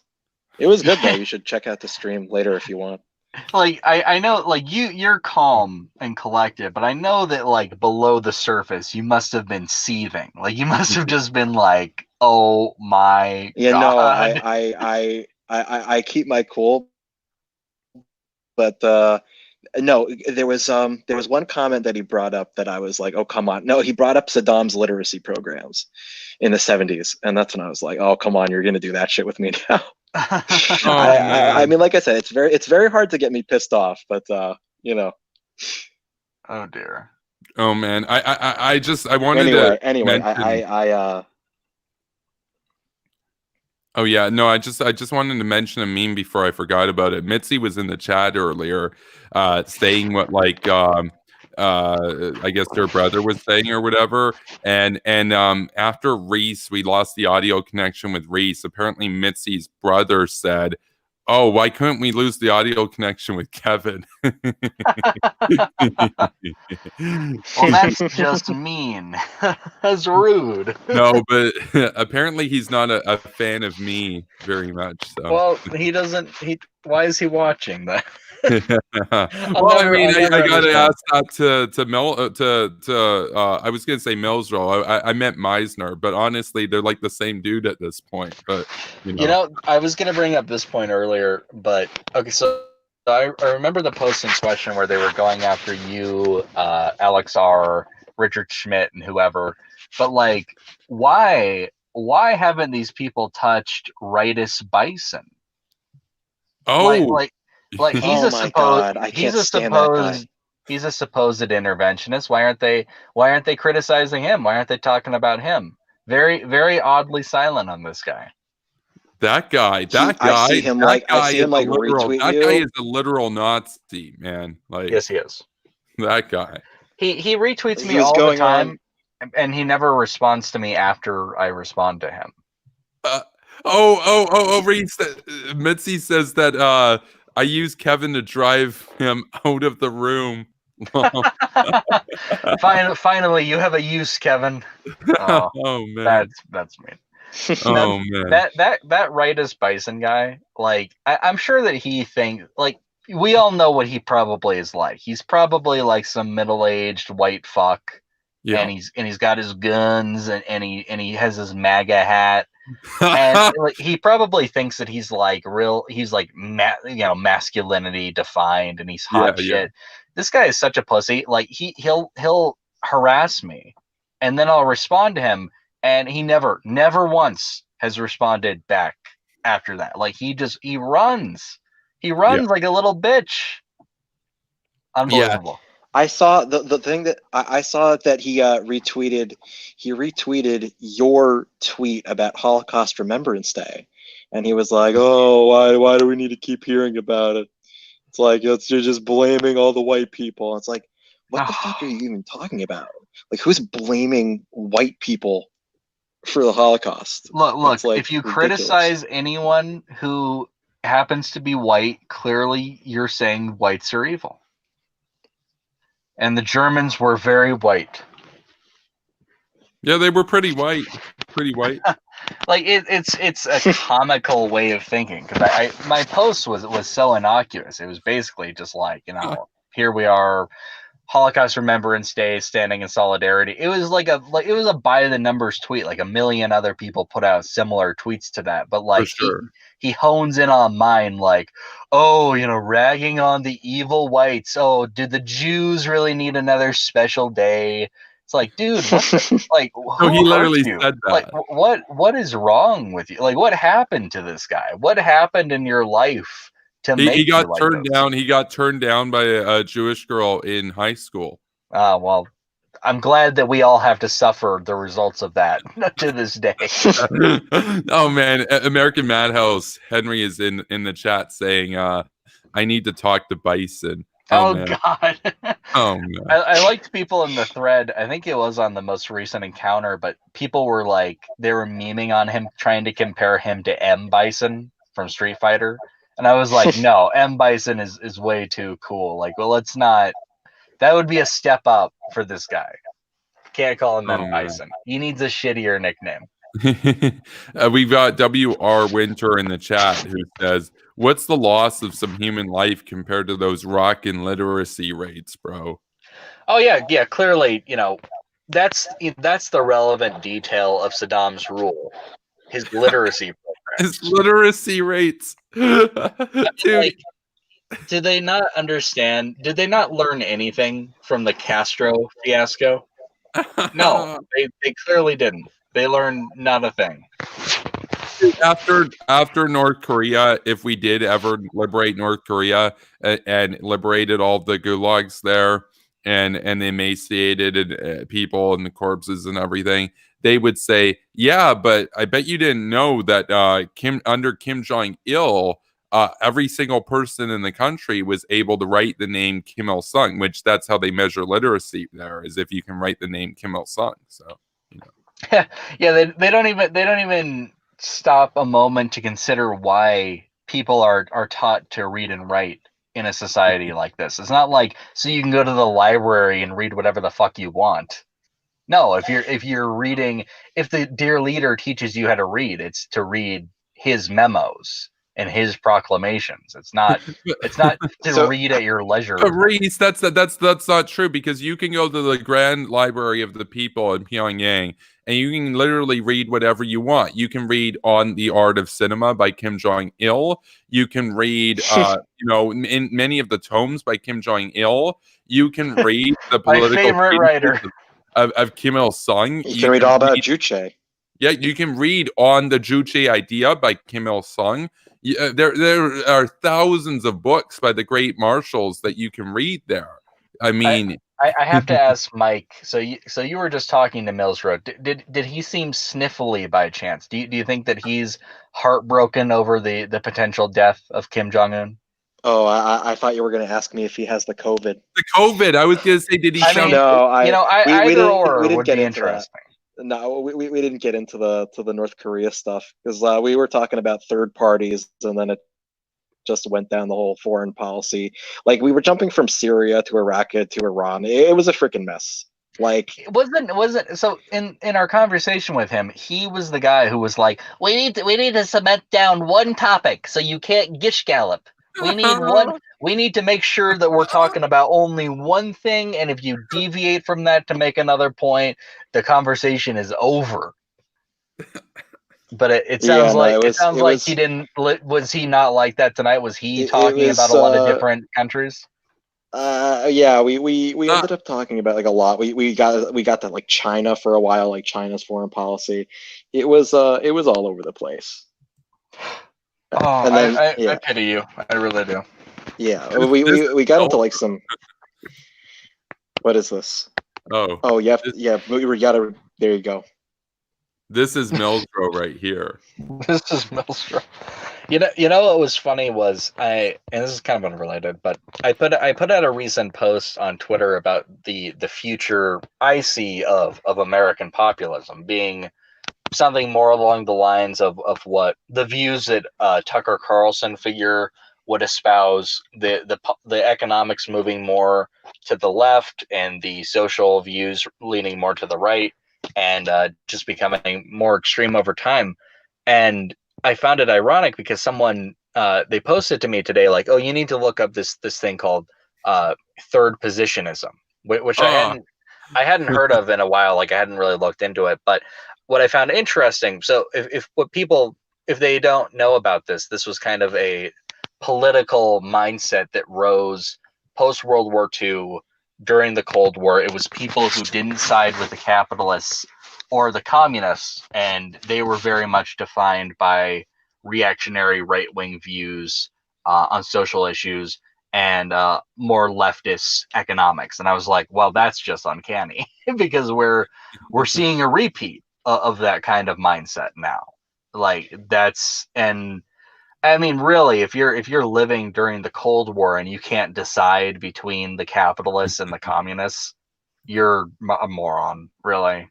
Like, I don't even know what you're trying to accomplish. Well, it's like Alexander Dugin has the fourth political treatise where he argues for Eurasianism, and Eurasianism is basically the third position, except unlike the third positionists, which were opposed to the U.S. and the Russians, the fourth political treatise is basically that, except in Russia. So it's Russia being far right on social views and far left on economics. So it's like economic nationalism and social conservatism, but specifically around the Slavic people. Right.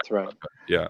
And Dugin wrote all that. I mean, he wrote all that post Soviet Union anyway. So like that's not, we don't even need to worry about like, oh, they're an alternate option between he wrote the West and the communists. He wrote the fourth political ideology in like the 90s, right? It was I need to get the date on that. He wrote on the foundations of geopolitics in the 90s. The fourth political treatise, I'm going to look up when that was actually published, because he's got a few books, but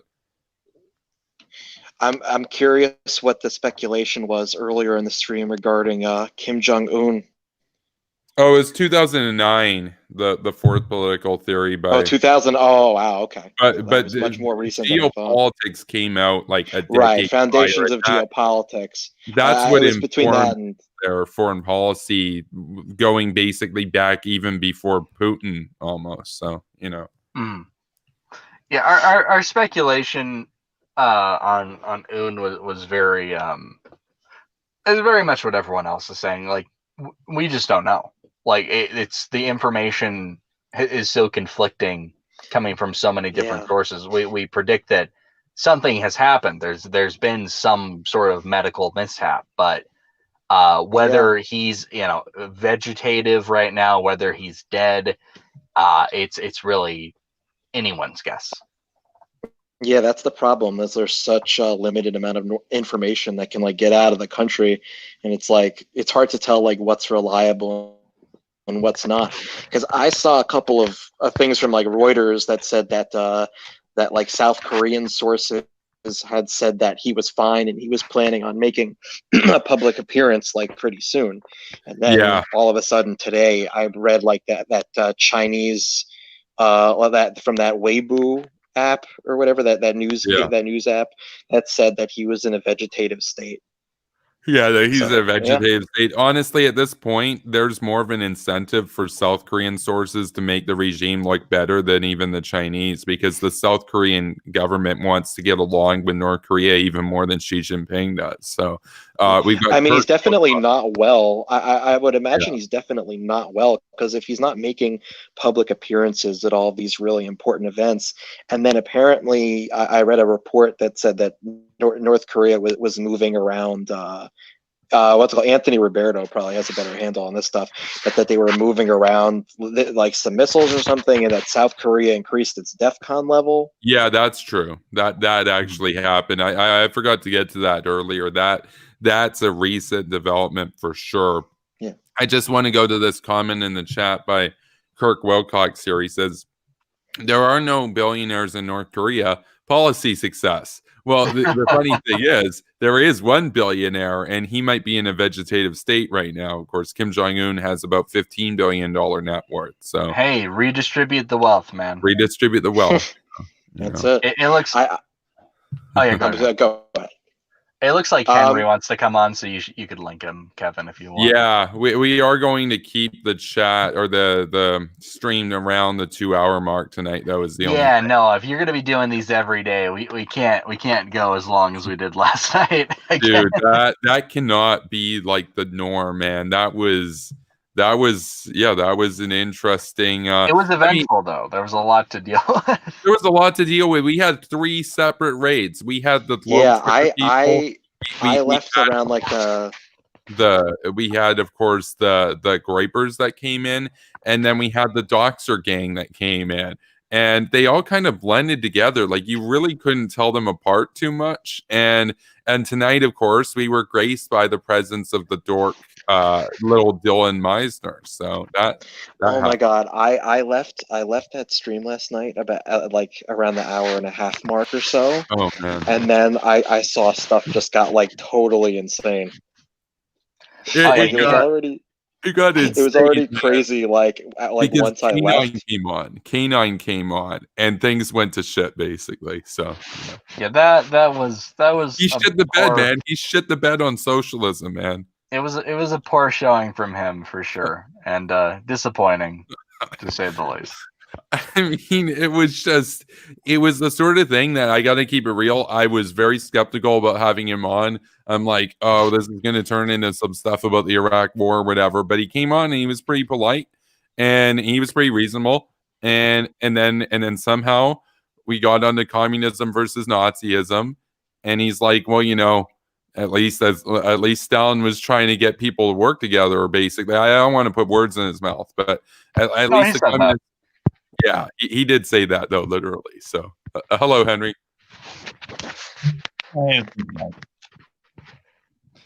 Yo, yo. Yeah, I saw you're talking about from yesterday, which I started to watch what happened after I left, and it kind of went crazy. Like shortly after, right? Yeah. Y'all were arguing about like communism and fascism, and it was entertaining to watch, I guess. Is what I could say. There was like 35 people watching, so I guess there was that. So we can get views when we. They were clearly entertained for the entire duration of the segment. Yeah. No, I mean we had don't even know almost like we had 16 people there for like at least 5 hours, and then we got up to like 35 people. It was, I mean, we got flooded by 3 separate groups, so. Yeah, I don't even really know what to say about it. Because, like, I really like Cogent K9. Like, I get along with him very well. But it seemed like he really didn't know, from what I remember, it seemed like he didn't really know that much about Hitler or fascism or communism or Stalin. Like, he seemed to not, I mean, I won't get into it again. There's no reason to go over it again. But it's like you could read Mein Kampf and understand more about Hitler easily, like by doing that and his motivations. And then like, as far as Stalin, like it just seemed like he didn't know what he's talking about. He kind of got back into a corner. I don't know. I won't try to defend him too much, but it seemed like he was trying to defend things, and he kind of wasn't in a great position, I guess. Yeah, he couldn't just take the L. But I put out a tweet today, kind of pertaining to this, basically saying like, I don't agree with this like Candace Owens rhetoric, and like Dinesh D'Souza, where they'll say Hitler was a socialist, because I don't think that's accurate. There is a realistic difference between Hitler's brand of fascism and socialism, but I can't sit here and deny similarities, and I take issue with people trying to say one is better than the other. Like we're first off, that's a low bar, and it's stupid. It's a dumb like what, we shouldn't be put in a position where we would have to choose between these two options to begin with. But you have similar rhetoric in Nazi Germany that you would see in a socialist country, blaming the intellectuals, the banks, the media for all the problems that the country had suffered. In a way, they were trying to revitalize the German economy and nationalize everything. And as an issue I had with some of what he was saying was he seemed to be saying that like the communists want everyone to work together, like a collective or whatever. And it's like, well, that's kind of the idea in fascism too. Like the root word where fascism comes from is the fasces, which is it's a bundle of sticks. Like it's hard, you can easily break a single stick. You bundle a bunch of sticks together, you can't break them. That's what fascism is. It's about unity, coming together. And the key difference, it's actually less divisive, at least within the nation. because they're not dividing on class lines. They're dividing on nationalistic, like ethnic lines. And like my view on it, if you're saying which is worse, fascism or communism, like I would say communism was worse, honestly, just because like you can say they're equivalent, but in my view, the within the nation, at least, the fascists, they make things shitty for like minority groups in the nation, whereas the communists make things shitty for fucking everyone in the nation. Like it's like at least the dominant ethnic group, like they're doing okay. In the communist nation, there's no discrimination about who they kill or who they treat like shit, and they also like have this global domination thing in mind. Like it has to go across the planet. So I don't know. The fascist states had their imperialistic motives as well, though. It's not intrinsic to the ideology necessarily. I get that. Yeah, there are isolationist fascists out there, whereas communism is inherently like a globalist expansion. Yeah, most of the fascists today are isolationists. Oh yeah, sure.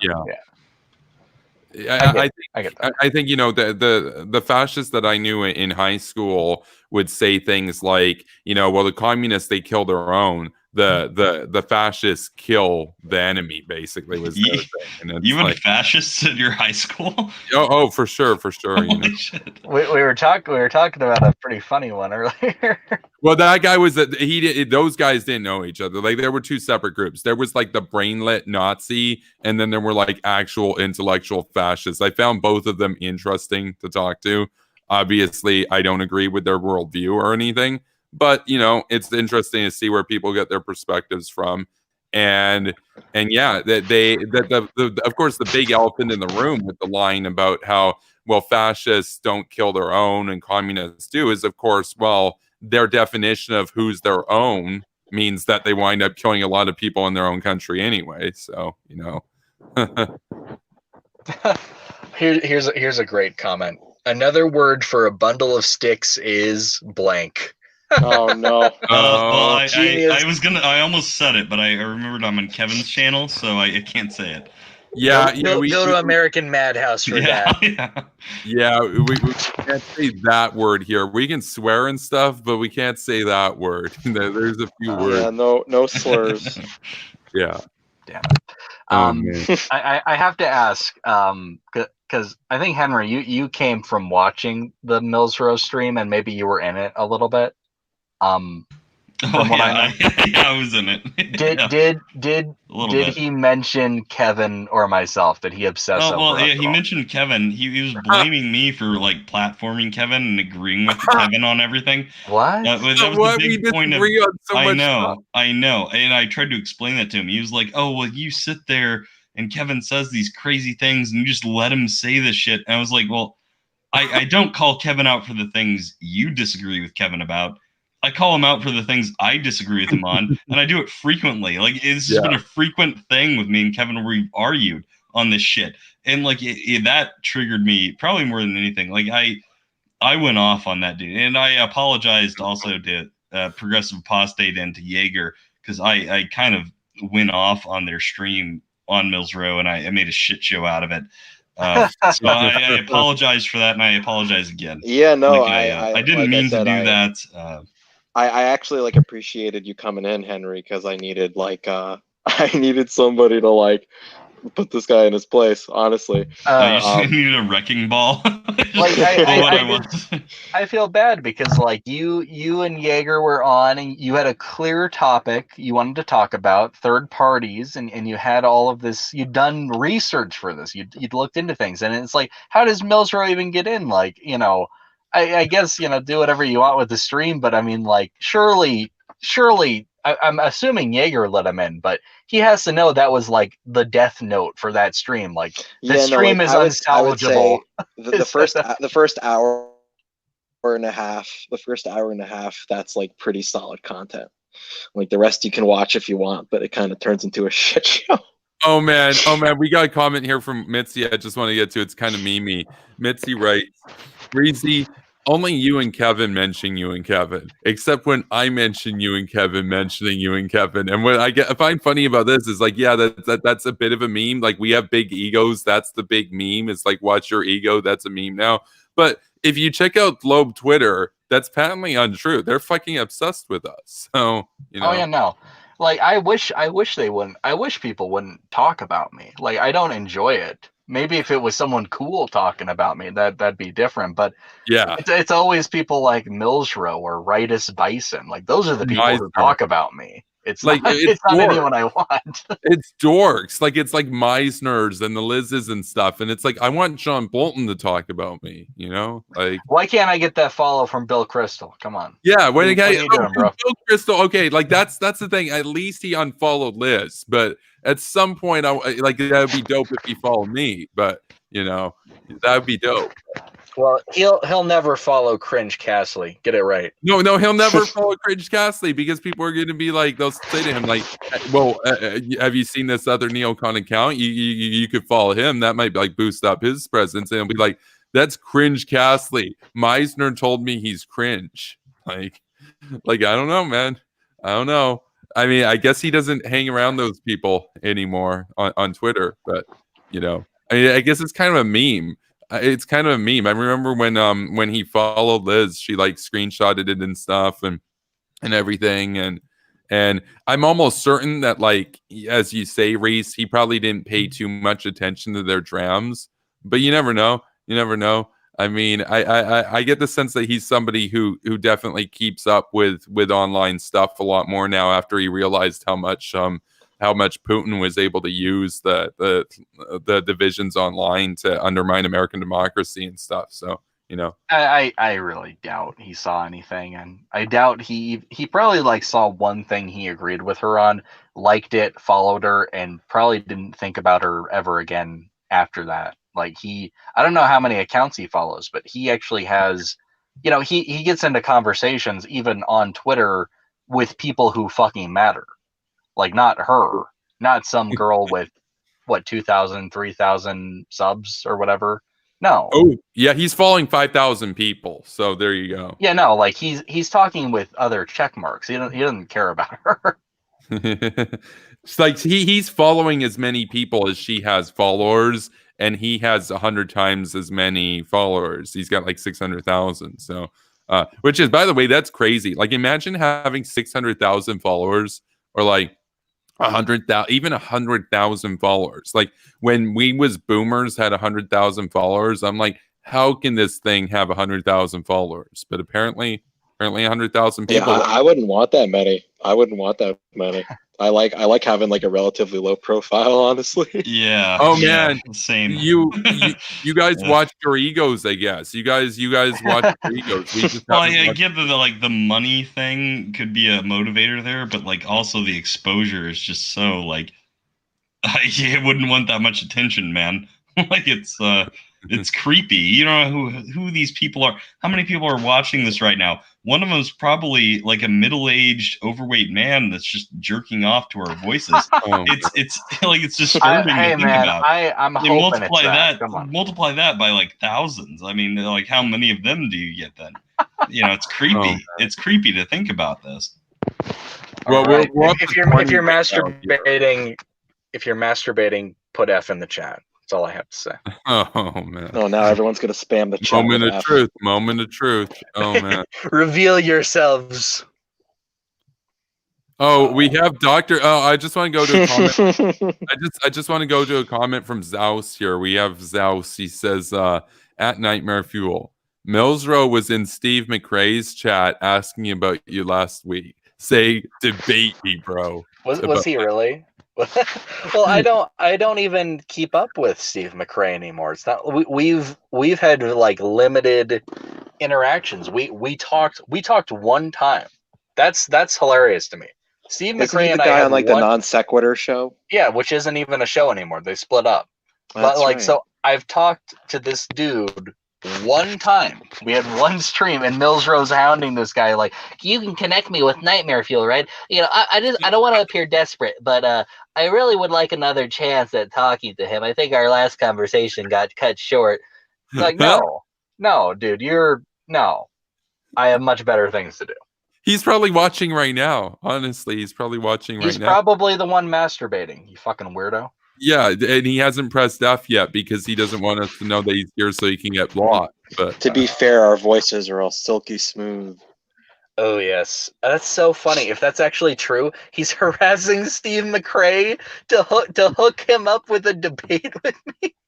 no, dude, No. this is from Dr. Zaus here. If Dr. Zaus has any more information, it'd be cool if you could share it in the chat. He says Millsdrow was in Steve McRae's chat asking about Nightmare Fuel last week, saying he wants a debate with Reese.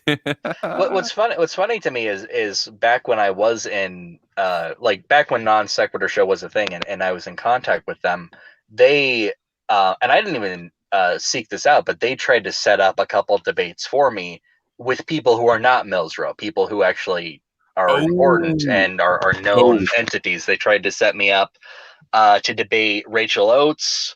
That didn't happen, obviously, because she didn't want to talk to me. They tried to set me up to debate Armored Skeptic. He seemed like he wanted to at first, but then he backed out. So like those are the kinds of people I would consider talking to at this point. But Millsrow, no, he was fun for like, an hour of trolling, but at this point, no. Oh man, we have clarification from Dr. Zaus. Zaus says, yes, he was asking me though, not Steve. So he was asking Zaus in Steve's show, I guess. So he recognized one of my fans from the stream. Oh, you're one of those followers of Nightmare Fuel. Well, could you send him a message for me? I'm surprised he didn't say anything about me, because if you guys didn't realize there, or you guys would have noticed, but if you weren't aware, in that stream when he called me a white supremacist, and I'm like, I'm done, and then he kept on trying to say, no, well, you're beautiful, like he didn't really seem to get it, and so to him, I guess he must have thought that he got cut off or something. Like I'm not even sure if he really understands that, like, that's never happening again. Like, I don't even think he knows he crossed the line. That's because he has Asperger's. Like, of course we could make it happen again. Wait a minute now. Dude. I have another casual Friday stream. Hanging out. Well, I might bring on Ritus Bison or Raw-tism. You're like the Legion of Doom, man. You're just organizing my greatest foes. I've only brought on that one guy. Well, I talked to Cogent Canine, who apparently now is one of you guys is he's oh man, I don't want to think of him in the same category, but that was an unfortunate chat for sure. Yeah, I don't think of him. I really like Cogent, but yeah, I didn't think he did well in that conversation.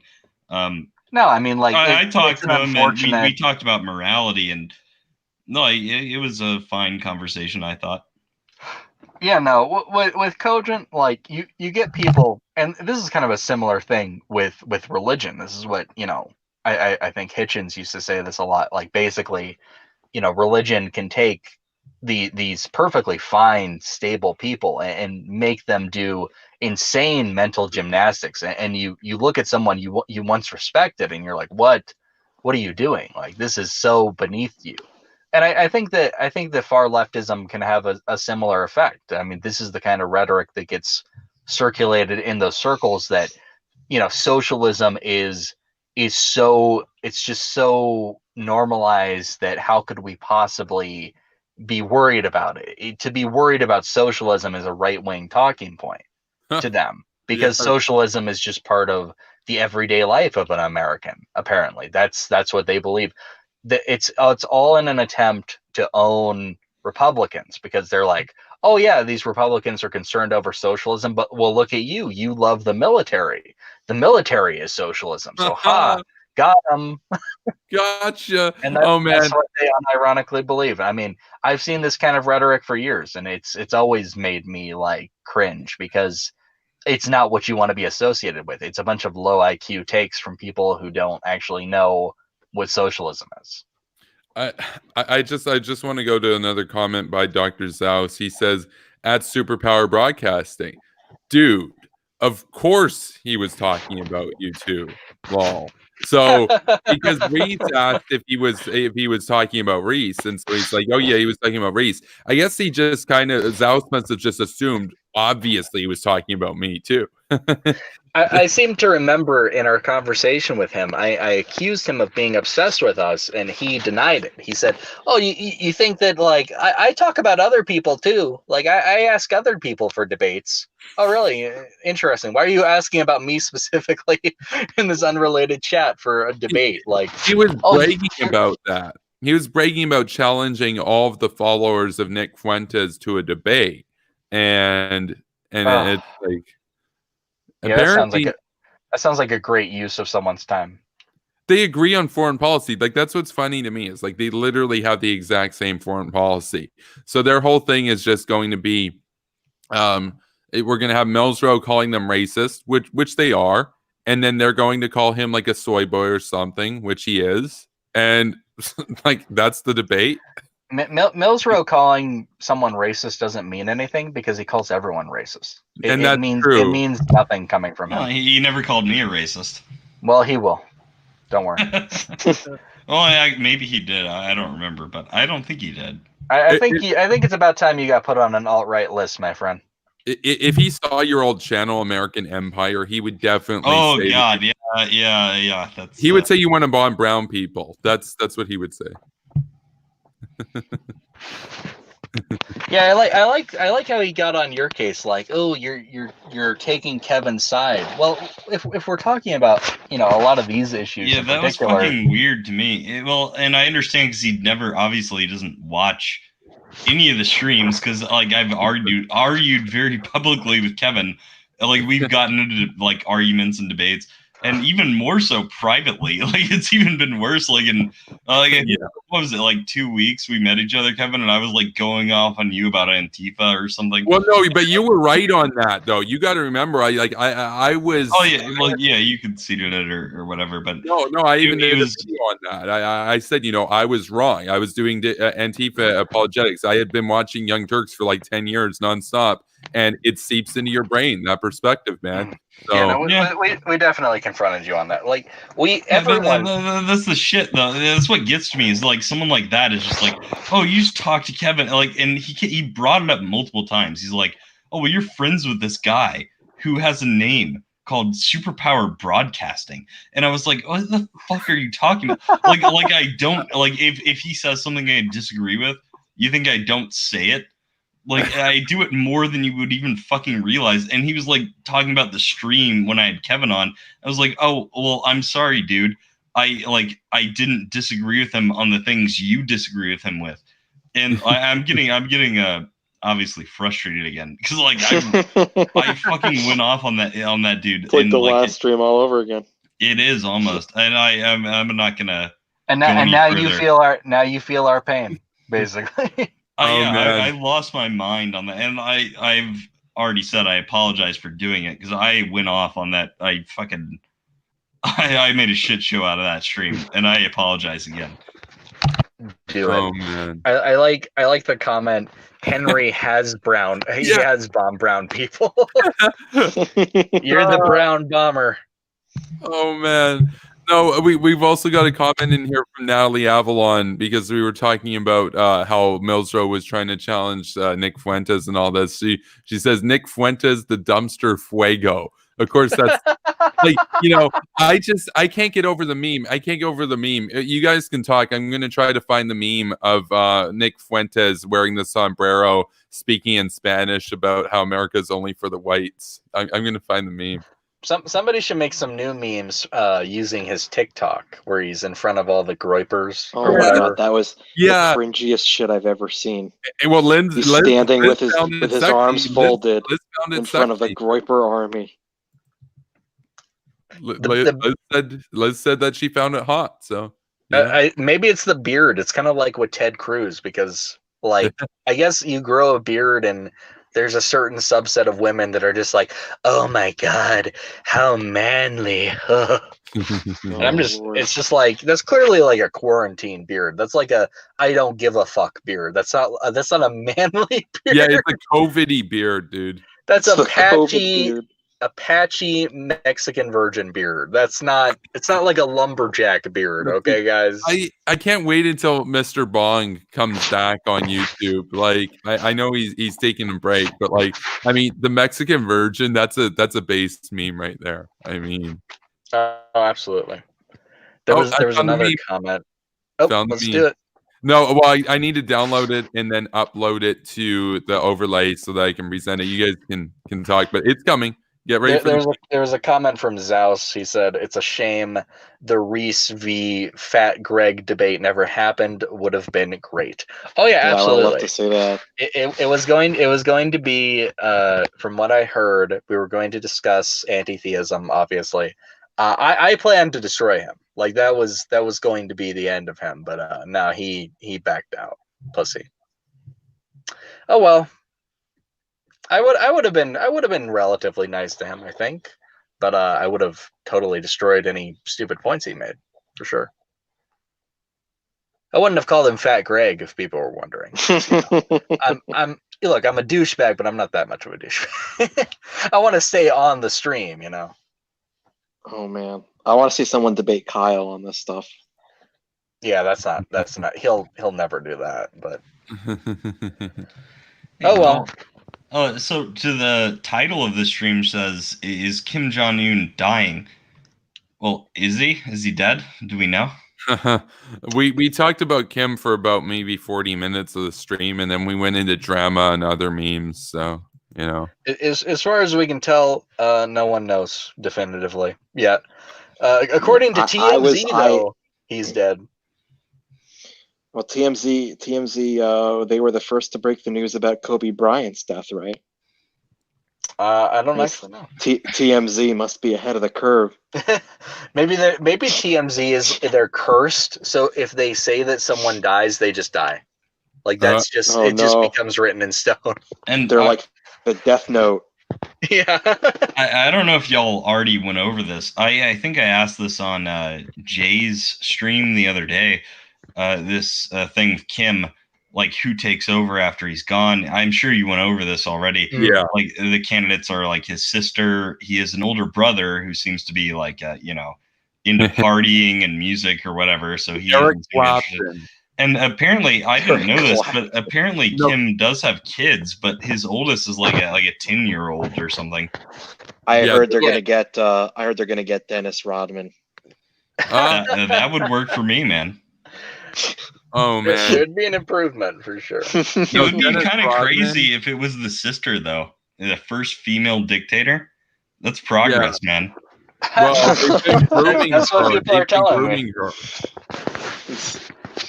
Wow, they have a female leader before us. Oh, it's equal representation. No, dude, they would make that point too.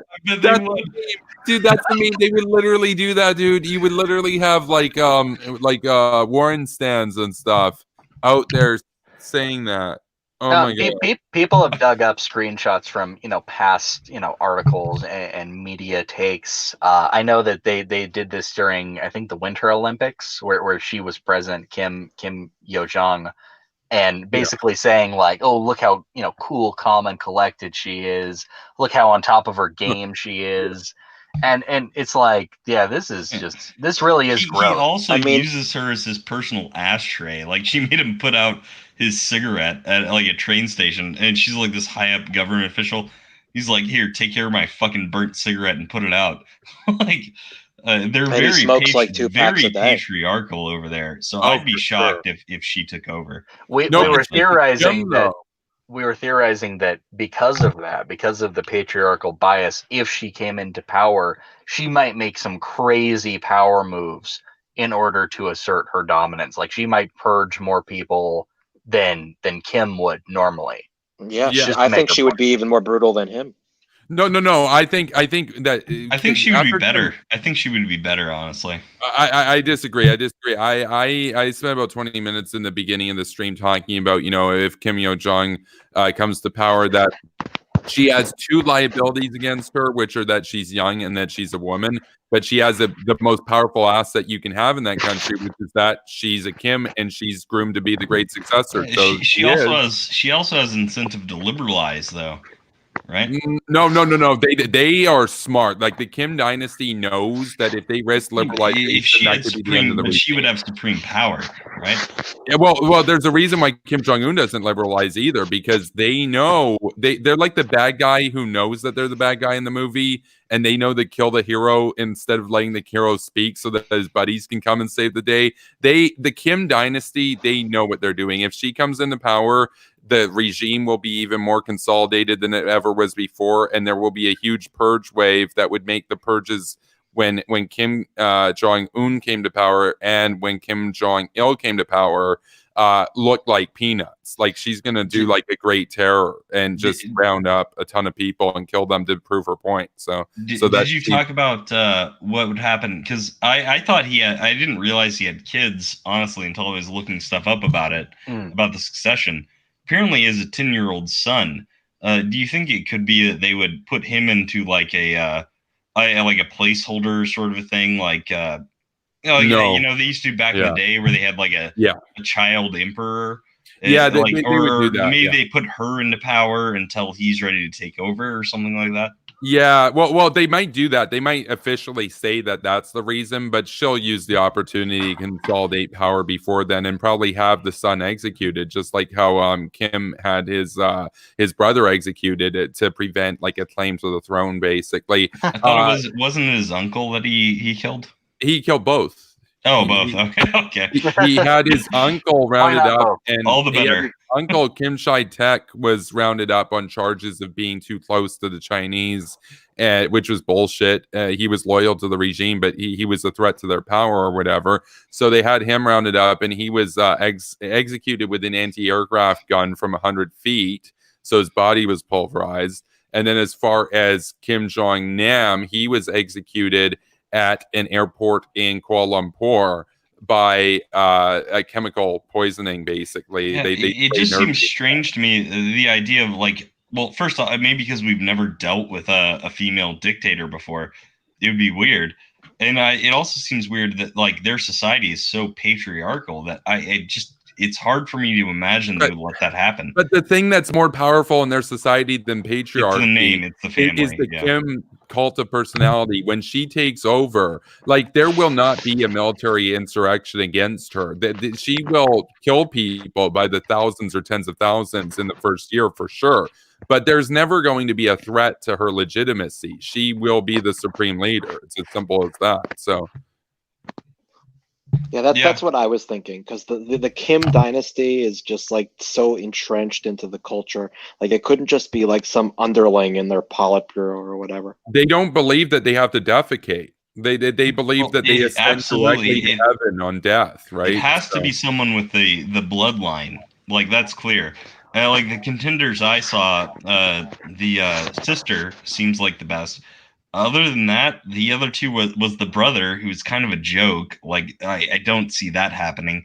And then his son, who's a child. So I like, it seems like a toss up. Like honestly, to me, it's like all these have things going against them. The one she's a woman though, and they're so patriarchal. It's just hard to imagine. She's been more and more in the public eye for years. Like I remember the coverage. I remember the coverage during the Winter Olympics. If you remember, like I think it was 2 years ago, when she went and met with like the South Koreans or whatever.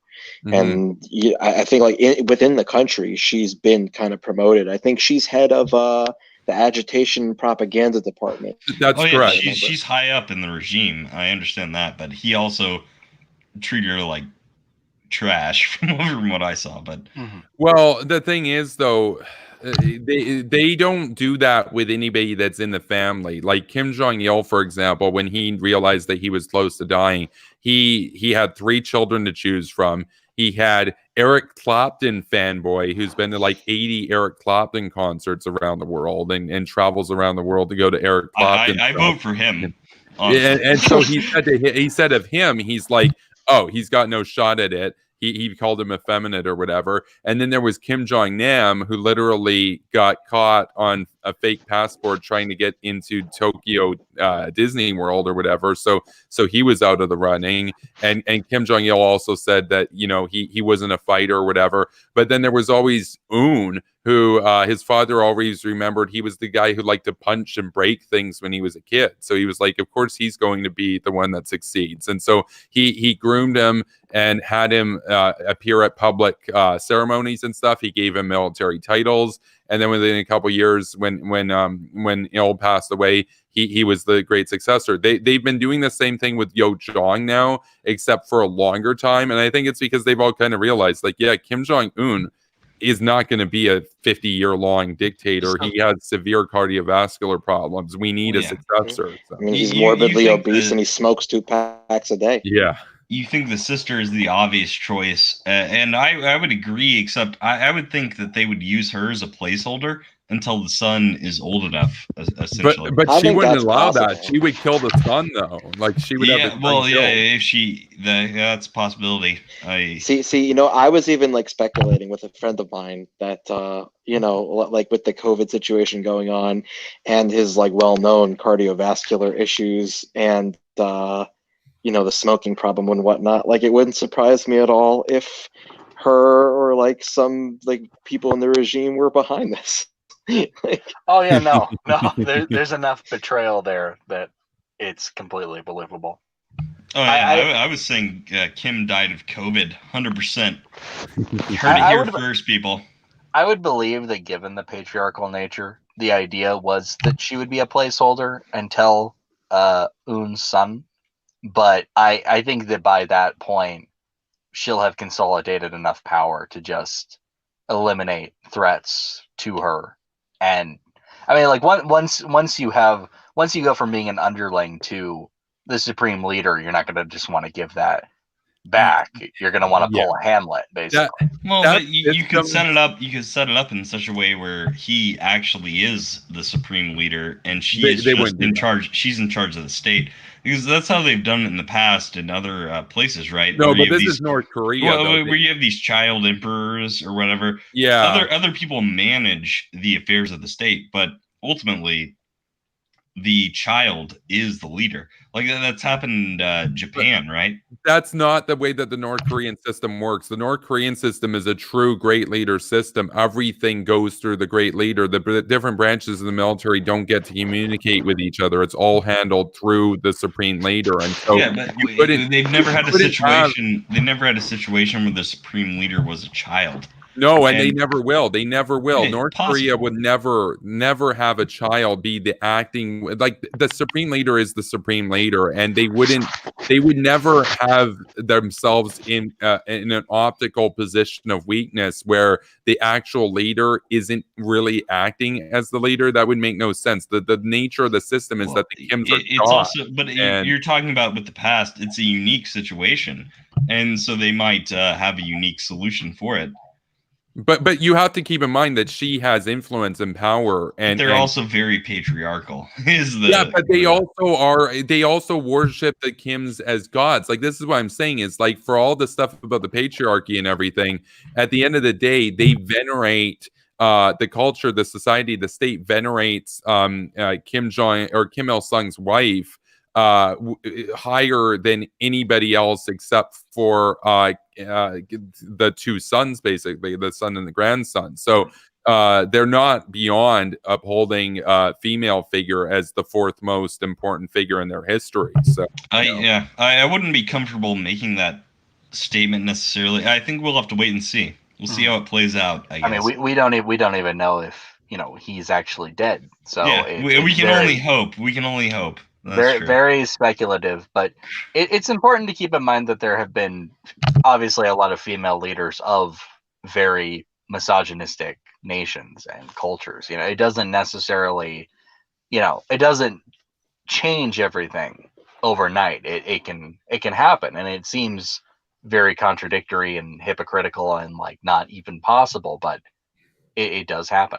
And it would be people, they rationalize it in different ways. They'd say in this case, well, she's a Kim, so it's different. She's not just some like lowly commoner woman. She's, she's above that. And as far as like Kim Jong-un himself, like how capable of a leader really is he? Like this is a guy who, went to Switzerland in high school and was more focused on basketball and movies than like ruling a country. No, he learned pretty fast. The moves that he did He likes executing Katy Perry. yeah, the moves that he did Well, not after the executing interview. yeah, when he executed his uncle, he proved that he was in it for all the power. Like he proved that he was living like a real Kim would and splurging and purging. Yeah, That's what they do. I saw a video. My friend of mine sent me a video on like the stuff that they import into North Korea for Kim to eat. Like Yeah, they import like the finest cheeses from Switzerland and yeah, like Kobe steaks and like Brazilian coffee by like yeah. the truckload. It's insane. Who For sure. is They spend selling all $700 this? million a year on luxury goods for Kim Jong-un personally. $700 million in an economy of $40 billion a year, GDP total. They spend $700 million on his swag each year. So Who is selling all of this shit to them? Like, Switzerland. why? We should sanction them. Fuck you, Yes, Switzerland. I've said that before on Twitter, and you wouldn't believe how many people said to me, like even this guy who goes by the name like Base Neocon or whatever on there was like, oh, you really? How can you say this about Switzerland or whatever, that they're not an ally of the West and all this stuff? And I'm sick of it. I'm sick of Switzerland getting away with financing the Nazis and trading with fucking the North Korean regime. Of course, he went to school there because they're cool with the North Korean diplomats and everything. And they let them buy their Mercedes and stuff through Switzerland and China. It's just Switzerland's not on our side, and they would be the first to admit it, that they're neutral. So they'll trade with evil, right? So yeah. So I mean, like, what's even the harm? They're not actively pro-West. Now, the sanction thing is kind of a meme. I'm kind of joking, but I do think that there should be some. There needs to be some kind of pressure. Like this should not be a thing that's happening, and this is what we've been complaining about with China. It's people who put finance over morality. I mean, there's certain cases where that might be understandable, but this is not one of them. No one, they should be a completely isolated nation from everyone else. They should not be they should not be enabled. They should not be rewarded with fucking luxury. Are you kidding me? What the fuck? yeah, Does that even need to be said? He only drives, like he bought over 100 Mercedes limos just in the last couple years, for example. Over 100. Each one's like $600,000 to $2 million, depending on how armored they were, right? So it's just so unacceptable. Like to think that there are first world nations that keep this charade, going is it's a fucking joke. To what it seemed like, it was a shell company based in China that purchased the Mercedes from Germany and then had them shipped on an unclassified ship or whatever over to North Korea. But I mean, they really need to have somebody at Mercedes office, like, because the North Korean regime has had a policy of only rolling around in Mercedes Benzes since like the 1960s or whatever. They should be aware of that like they've acquired over like 10,000 Mercedes since the 70s for the government officials and the leaders there. It's like, it's a meme at this point that they're communists that roll around in Benzes. So it's a problem solved. If it's getting in somehow through China, I don't think that China should be economically enabled, especially after all this pandemic shit that we're having to deal with. So it's like, even like, cut them off too. Oh my God, how Orientalist of you! Oh, the Chinese and the Koreans.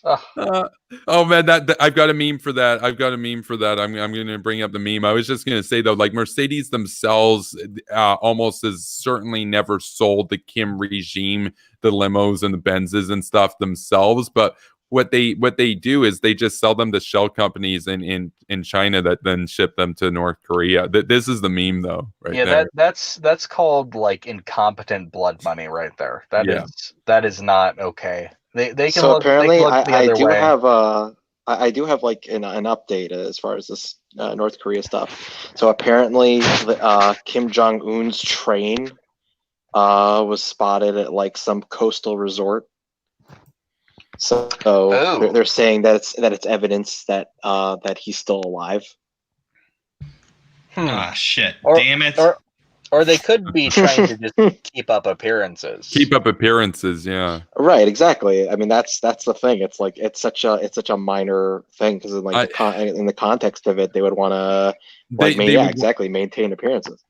What I want to see is the state TV footage of him going down the water slides and all happy and stuff, because this is a thing. He spent somewhere on the order of millions of dollars having a barge built where it's just a bunch of blue water slides. And if you go to Google Earth and you look at Wonsan on Google Earth, you can actually see the water slide vessel parked in Wonsan Harbor. He really apparently enjoyed the water slides, like pool parties with like these big water slides. So, you know. And somehow didn't get stuck. Didn't get stuck. He had them, I guess, extra large water slide. Extra large. This is the best comment ever. Baby, you're a firework. Beautiful. Oh man, I love it. Oh man, that would have been people that would have think of been him as a meme because of that movie. Like that movie, I like the interview.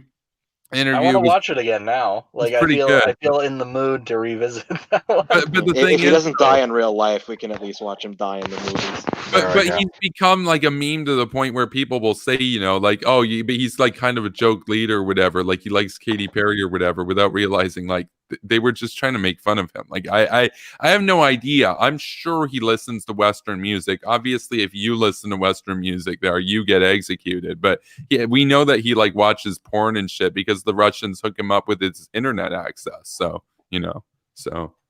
I still love that movie. I love it for the fact that they tried to ban it, and they were almost successful in a way. Like it didn't play in theaters, right? America. It was like they tried to do their war. Retarded. They couldn't do that because I remember getting it, and like I was happy because it was like it's not going to theaters, and it was available on stream like instantly. So it's cool for me, but like. Yeah, fuck that, man. Like they're controlling like how we display our media. Like fuck that shit. It's the same thing especially when it's just such a dumb, like funny movie.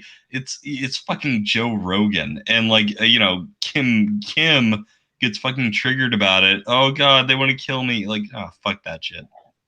Man, I just in the because in the censored release of that movie. Like it has like when his head gets blown off, it has like the flames like cover it up. Yeah. In the uncensored version, it's like you get the full experience. Yeah, he just disintegrates in fire. It's hilarious. That whole movie, it was a brilliant movie, honestly. Oh yeah, no, it's a great movie. Fake fruit, fake vegetables. There's like as far as like the stoner films go, like it's a pretty good one. I like the one. It's been a while since I saw the movie, but I like when he's talking to him over the walkie-talkie as he's in the grass, and he's like, "Dude, there's a very big orange dog here." And like, it's a Siberian tiger. It's a Siberian tiger. He's like, "There's a dog," and they're like, "I don't think that's a dog, dude." Like, it's a big orange dog. Like shove the fucking missile up his ass or what. Yeah, he had to run because of the tiger, but like, oh man. Oh man. No, that movie, see, like that's the thing, that movie, it kind of made Kim into a big meme. People kind of started to pay attention to North Korean stuff then, but I don't think people really understand just how terrible that regime is. Like they've killed like around 8 million people since 1948. So, you know. Yeah, I think that movie did it. Well, maybe it humanized him a little too much, but it also made him. It also drove home the point where it's like he's an evil bastard and he should fucking die. Like, he should. Yes. They brought that point home in a way I never would have expected, like a Hollywood movie to do. Like there's like I was very impressed. The guy is like infatuated with him or whatever, and then you have Joe Rogan's character who's like. No, he's an evil piece of shit. Like, we've got to assassinate him. Fake grapefruit. Fake oranges. Fake bananas. It's like watching James Franco's character get hawk-pilled through the course of the movie. Yes. And by the end, he's like, holy shit, I've been living a lie. Well, I've talked about in the past how Tulsi Gabbard's trip with the SSMP to visit their boy Assad, how that was like the anti-interview because she left Damascus. She still thinks that the grapefruits are real over there. She still thinks that the portraits of the dear leaders are all the people. They just love the leader, man. They just they do. That's why I used that clip in one of my Tulsi videos. The fake fruit. The fake grapefruit, the fake apples. I literally did a video on an RT. It was low hanging fruit, but I did it on a very old channel at this point. But it was a guy from RT, a reporter, who went to North Korea. He was like, "Oh no, it's great here. Like it's not as bad as they say. Like it's like, you know, women can travel, they can walk to their cars at night and they feel safe. Not like in America, wherever it's misogynist and you might get raped on the way to your car." It was just like the most insane shit I ever saw in my life.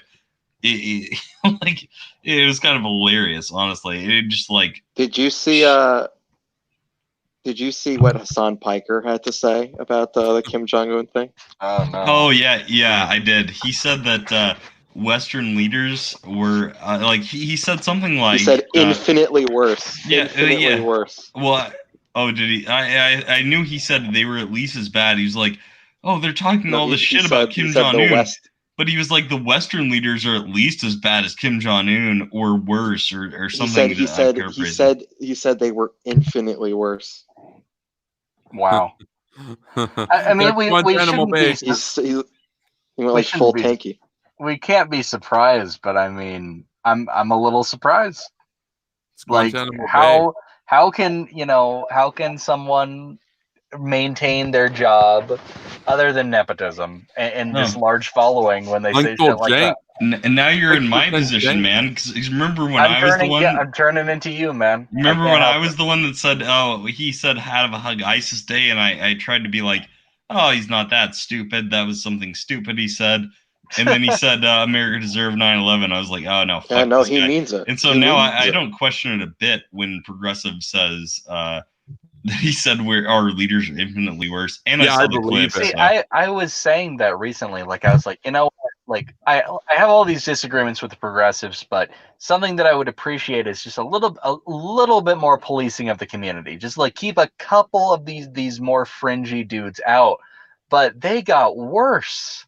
Over the course of even the last like month, they got worse, and there's no hope. Like part of me, a really stupid part of me, is holding out hope that maybe someday they'll wake up and say, "Why are we promoting this guy? Like, why are we? What are we gaining from promoting the pro Kim Jong-un, pro 9/11 guy?"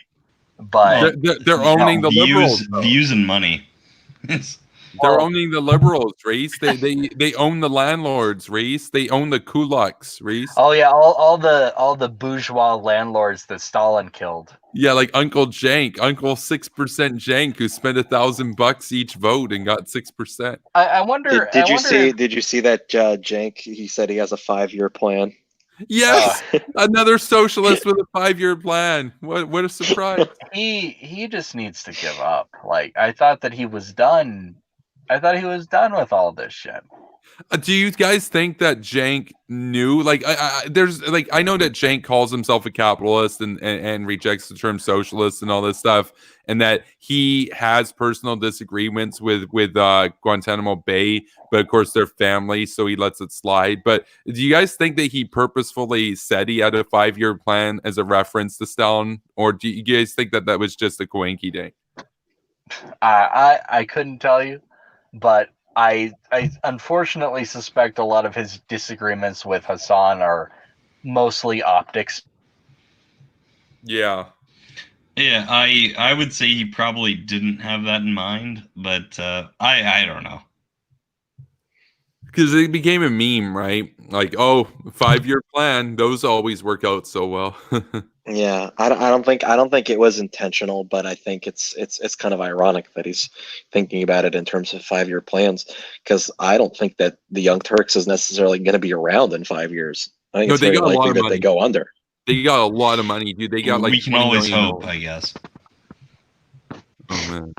I mean, I don't know. I just feel like I feel like with Bernie losing and just like the optics surrounding like the stuff with their unions. Like I don't know how much longer it's gonna last. Yeah. Also, Guantanamo Bay said that he was glad that, quote, a brave Mujahideen soldier, you know what he said he did to I know what he said. Yeah. We don't need to relive that. Like that guy, man. That No, guy. I mean, there- I've talked about this before. He claims to stand like obviously he stands the Soviet Union, Joseph Stalin, all that stuff. But then he thinks the Mujahideen are brave. It's like, dude, the Mujahideen fought your boys, the Soviets. Like he doesn't know jack shit. But No, he's I love my favorite part of that was after he said that remark about America deserving 9/11. Like he had that split second where it was like, oh my god, what did I just say? No, but he doubled down. And then he says, and then he's like, and then he says, in a video game, like it's supposed to be satire. Oh, in a video game. Like no, the dude, mask came off. The mask came off, and he tried to like put it back on. But he took the mask off again because if you watch him in his interview with Uncle Cenk, Uncle 6% after when he went on 6% show live that night, and I watched the full 20-minute thing. 6%'s there, and he's looking kind of pissed at Guantanamo Bay. And Guantanamo Bay looks at 6% like he's in detention and he's upset. And like he's like, "Why do I have to be here with my uncle? I wanted to play Fortnite or whatever." and then, why can't I shoot my uncle with an anti-aircraft? Yeah, and he's just sulking at everything. You can guarantee in his mind he's thinking like Uncle Cenk's a fucking landlord or whatever. But in his mind. But he's like, sulky and everything, and then 6% Cenk asks him. He says, okay, so the elephant in the room. We all got to get to it here. He said, you said your thing. He's like, you said you said that America deserved 9/11. Can you just clarify your remarks there? And then 6% went on to say about how like he hates the terrorists and all this stuff, but he's not like a right winger and everything. And then he goes to Guantanamo Bay and he's like, you got to explain yourself. You didn't really mean that America deserved 9/11, did you? And then Guantanamo Bay looks at 6% and he's like, well, I mean, English is my second language, so it might have been that. Oh my god! Oh my god! He clearly speaks fine English. He's always talking about like idioms and stuff from like rap songs and everything. It's like he doesn't just speak English technically. He knows he grew up in America. He grew up in America, dude. Yeah, no, he knows exactly what he said. He knows what he I know did. what you're talking about. Because that was another one I made a video on that too, where he was like his pouty fucking looks, just like Cenk sits him down like, oh god, like and it was Cenk like, oh, this was so bad for you to say, and he's like, oh, you just don't get it, Cenk. And Cenk's like, dude, this is the most unoptical shit you can possibly be saying. The thing that really pissed me off about that is that the disagreement that Cenk and Hassan had was more about the optics than anything else, not like the fundamental underlying principle behind what he said. Like, no, it's total bullshit that the United States, incurred what happened to it on 9/11 because of our foreign policy. That is just goes to show you, like, they have with similar ideologies, but Cenk is a smarter person, which, it's a low bar. Hassan's a retard, but, low bar, but Cenk is smarter in how he does his politics. I'm not saying he's smart or whatever, but smarter than that really does mean that it's just optics. It's deep down, Cenk very much agrees with that foreign policy position. Oh yeah, that the United States incurred the wrath of Al Qaeda. He doesn't agree with the way it was worded, but he agrees with the sentiment. When Hassan clarified, I'm sure he agreed with that. Like, because I've heard that point before, worded less. I don't know how you would say it, less stupidly. Yes, and it's more or less, that America fucked around in these places, and it was an understandable blowback, I guess is the smart way to put it. It's still stupid. It's still a dumb thing to say, but he just put it into the most retarded way he could. Like it's Absolutely. We have the clip. I'm just going to upload the clip here. It'll just take a little bit to upload, but we're going to watch a few minutes of Guantanamo Bay splaining himself to 6%. But it might take a minute to load because StreamYard is a little bit slow. But we're not going to watch the whole interview or anything. Just a few minutes to kind of go over because it's just people forgot about that. People forgot about that. People subscribe to him every day and never knew those comments or whatever, and they just like his video game stuff or whatever, and then they get radicalized, and then they get taught to like hate the boomers or whatever. And I did also want to go over this meme here that it's a vertical style meme, so you can't see the text, but that's the meme of Nick Fuentes, and the text reads, "Los Estados Unidos es para solamente los blancos." So that's Nick Fuentes for everybody. So. You know, the Mexican white nationalist. Oh man. We also have this meme. I like this meme a lot. I've been highlighting that one for a little while, but that one's gold. That one's gold. I went back and forth with Kevin on this one because like I actually like death grips. It's not fair, man. I said I disavow everything else in the picture, man, but he's got Sam Hyde, he's got the Nazbol flag, he's got Assad, his dad. It's not a phase mom, and that's the thing. Like what we were all talking about is like for these guys, it definitely isn't a phase mom. Like they're 30 years old, 35 years old. They're talking about like kill all boomers, kill all landlords, that kind of stuff. It's not a phase. So yeah, no, it's not a phase for Hassan. Like he'll always be the way he is. Oh yeah. We went over this yesterday. The Harry Potter hate, man, it gets to me. I can't stand it. I commented on that stream the other night that like I don't understand why they go after Harry Potter so much because like because it was written by a horrible neoliberal anti-Corbynite. Yeah, I guess that's probably why. Yeah, it was written by a white feminist, so it's clearly bad.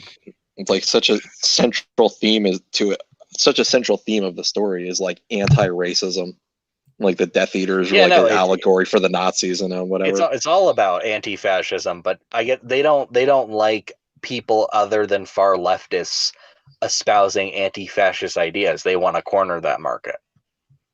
Oh yeah. No, 100%, 100%. It's just, I like this meme too. We talked about this meme too, but this gives you a mindset of how these people think. They view Trump and Bill Clinton as agreeing on everything. They both like war, man. Clueless. And on the Orientalist theme, of course, we talked about this one too. But just the way that the progressive left talks about people in the Middle East is just so patronizing, and they talk about them in like, oh, they're all like primitive and they all hate America or whatever, and so we should get out. And it's like without realizing that like the terrorists, almost all of their victims are Middle Easterners who want a better world. Or just going about their lives. So, there's that. Then, of course, we got the apologist bingo for Iran. I like this one. I didn't make this one. That one was Blue Republic on Twitter. Some of those ones are so accurate. Like, it's the Kurds' fault, actually. And so what if they fund Assad? You just love war. But the USA is worse because... military-industrial complex, bro. Oh man. Do you support the institution? It's very establishment. Oh man. Do you support the redundant office of redundancy? Oh man. Where's the clip of Hassan? Well, it was taking too long to upload, so it stopped. I'm going to see if I can find a shorter clip of it. Oh, okay. Damn it, Kevin. Yeah. You didn't have it prepared.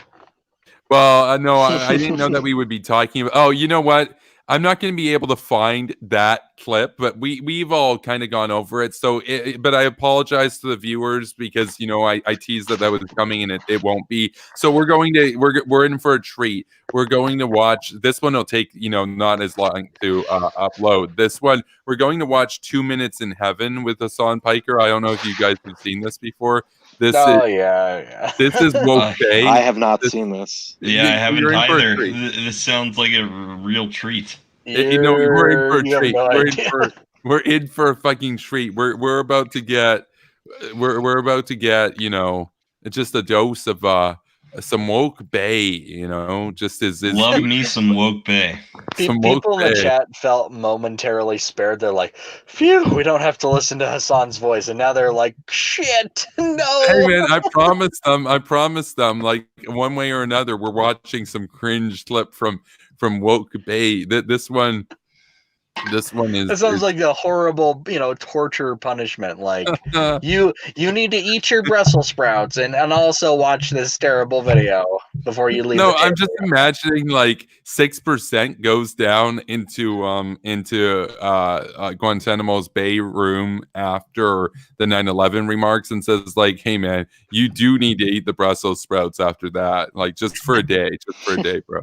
You do know the whole country's talking about you right now, right? You gotta eat Literally that. the whole country was talking about this. See, this is what I don't You understand. gotta It's eat like that brain food. like if I lived in America and I'm an American and I'm out there on a media network and I say that America deserved 9/11, I'm not only going to be like, oh, people don't like me. I'm literally going to be worried for my fucking physical safety. What I don't understand is how like he just is so nonchalant about it and never apologized. Like, does he not understand that people absolutely fucking hate him over that? Like, just that comment alone. Never mind anything else he said. Like, I would He be doesn't care scared because for everyone. He thinks everyone who hates him over walking that around is in like just America a saying that. bougie imperialist. Like because there are people in America, or at least there used to be people in America that if you said that, I mean, they burned the Dixie Chicks record just because they opposed taking out Saddam. Imagine if the Dixie Chicks had said that America deserved 9/11, that somebody would have shot them in a concert. Somebody definitely would have shot them. But Guantanamo Bay, nobody he just like I'm just amazed that something hasn't happened to him. I'm not condoning violence or anything. But I'm kind of amazed because you would think that saying that would make you a target, but I don't think that he leaves his basement very often, so he's probably safe. oh yes, he's like this. He's like, it's not a phase, 6% jank. It's not a phase. Like I just don't see where he would go. I think that he's got everything he needs on Twitch, basically.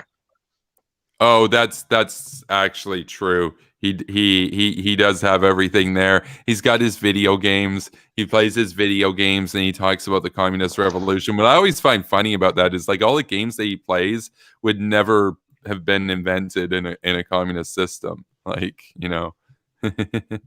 it's just like really they're gonna play like they're gonna invent I don't know, Fortnite or something, like really in the Soviet Union. Like, what?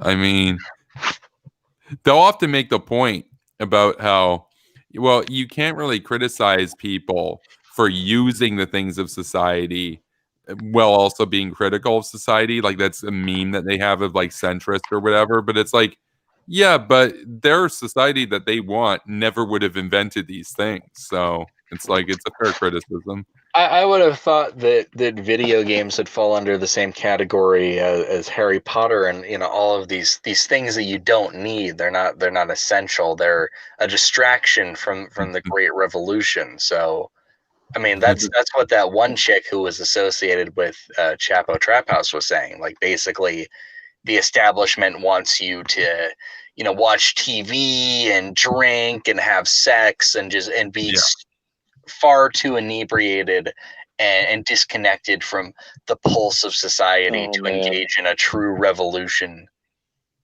I mean, that's what they think. So let's see. You have on one side of the scale, you got beers and sex and video games, and then on the other side of the scale, you have I said beers. But you Beers. could put the ears on there Ears. too if you want. Yeah, ears. You have ears. And then Ears. on the other Kevin's worried about end of the the ears. scale, at the other end of the scale, you have the portable Karl Marx. What a tough decision.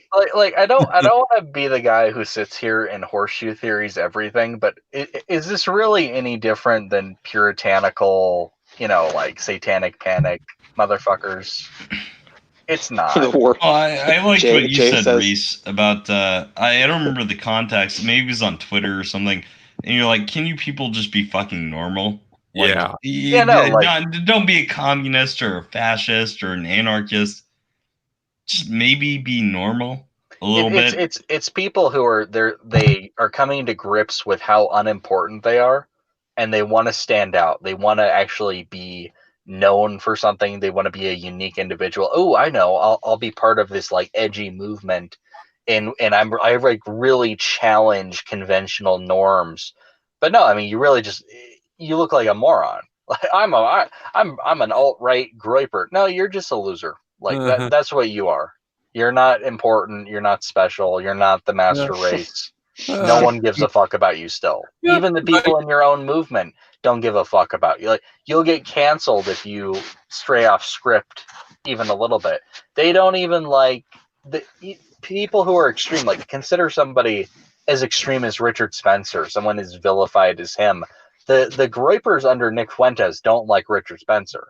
They view him as a secularist, degenerate, basically a sellout. They don't see him as a legit alt-right figure. They think he's a liberal. So, oh man, like, consider that you could destroy your life that much. Like the whole world thinks that you're a Nazi, and they're still a part of this movement that you're trying to impress and show how cool and edgy you are to. And they think, no, you're just a liberal fag. Basically, that's what you are. yeah, they call him the F word, 100%. I know. I use the slur. Damn it, we're demonetized. Yeah, see. Here's the thing. I had to lower the download resolution, but I was able to get it to load. Everybody who's there, you're in for a treat. We're going to heaven. We've got 2 minutes with Woke Bay, Guantanamo Bay. You're about to watch a special bonus video. That's fun, and it's going to be really good. But if I let you see this video, I need you to do me a solid and sign up for an aspiration account. Okay, here's the video. Now don't screw me over. Promise you'll sign up. We got a deal. Go.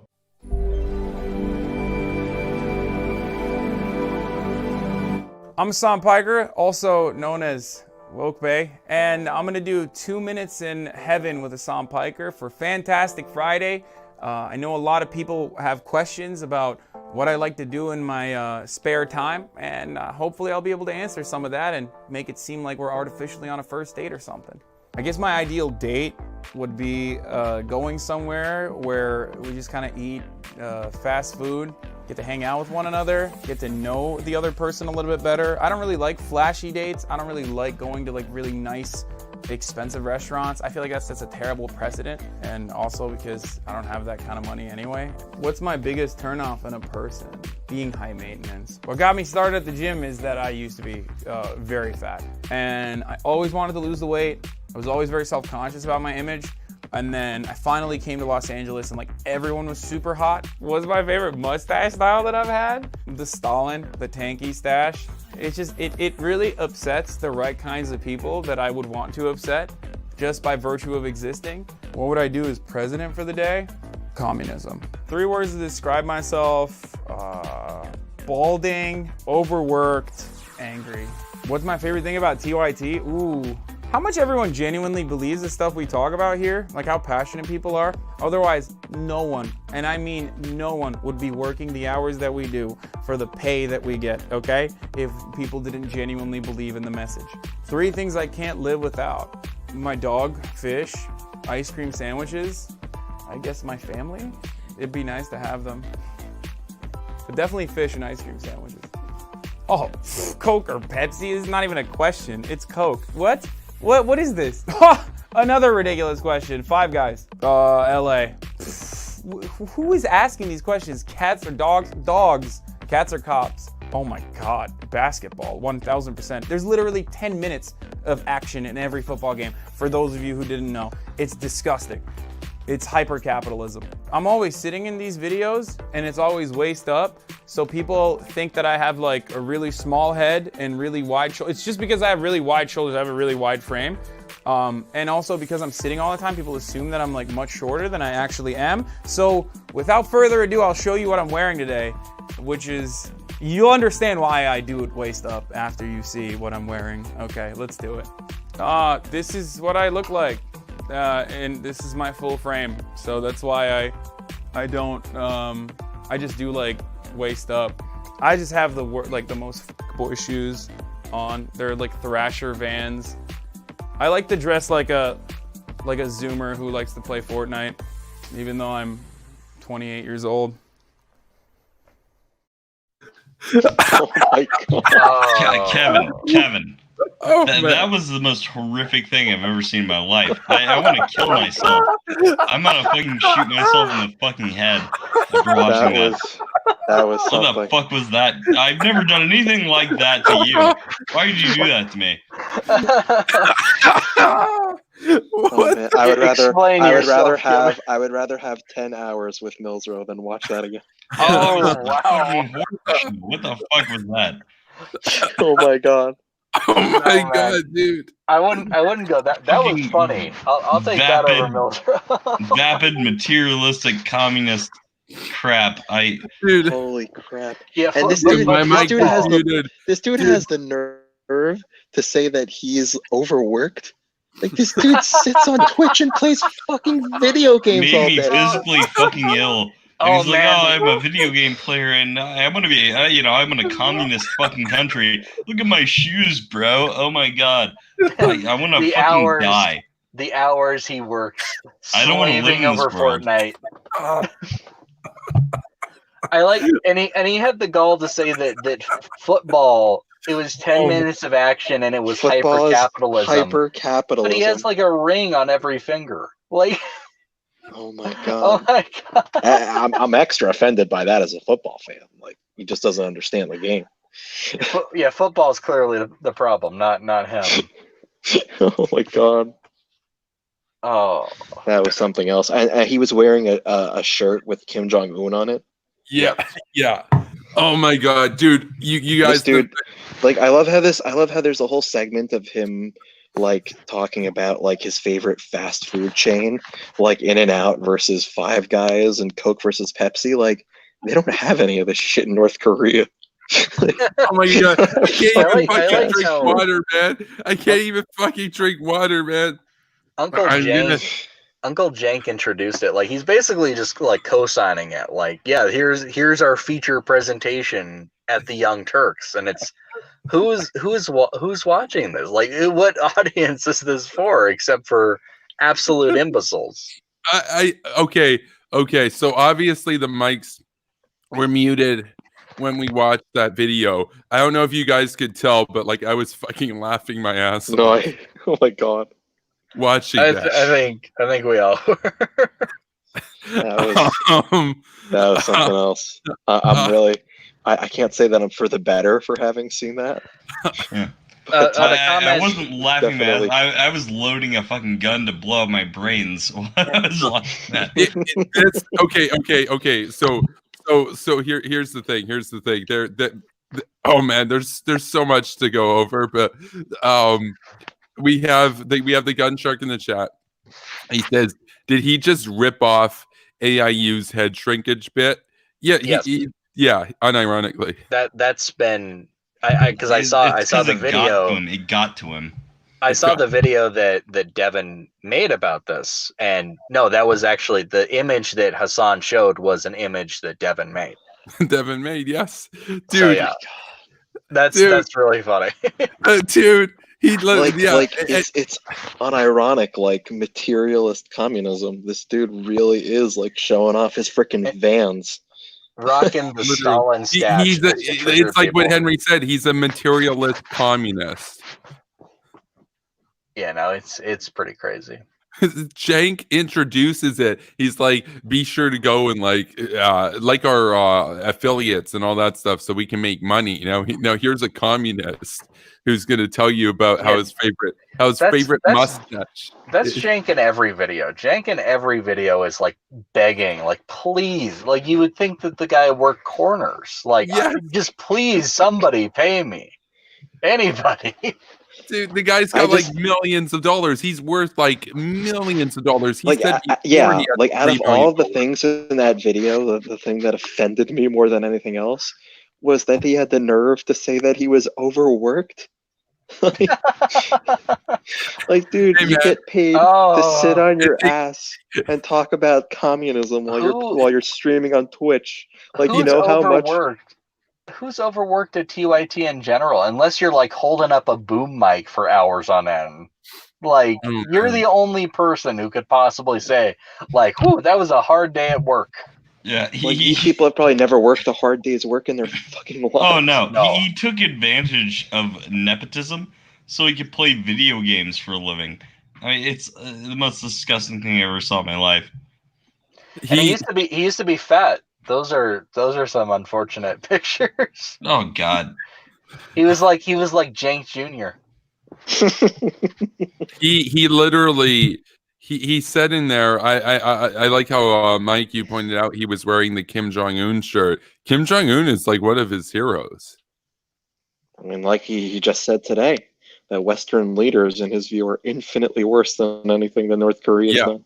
No, I wonder if Jank would defend that. Like, hey, Uncle 6% Jank, can we get a comment? Like, you introduced this video, you were endorsing this video of your nephew who was unironically standing Kim Jong-un throughout the video. He wears Kim Jong-un merch in your video that you uploaded. Do you care to comment on that?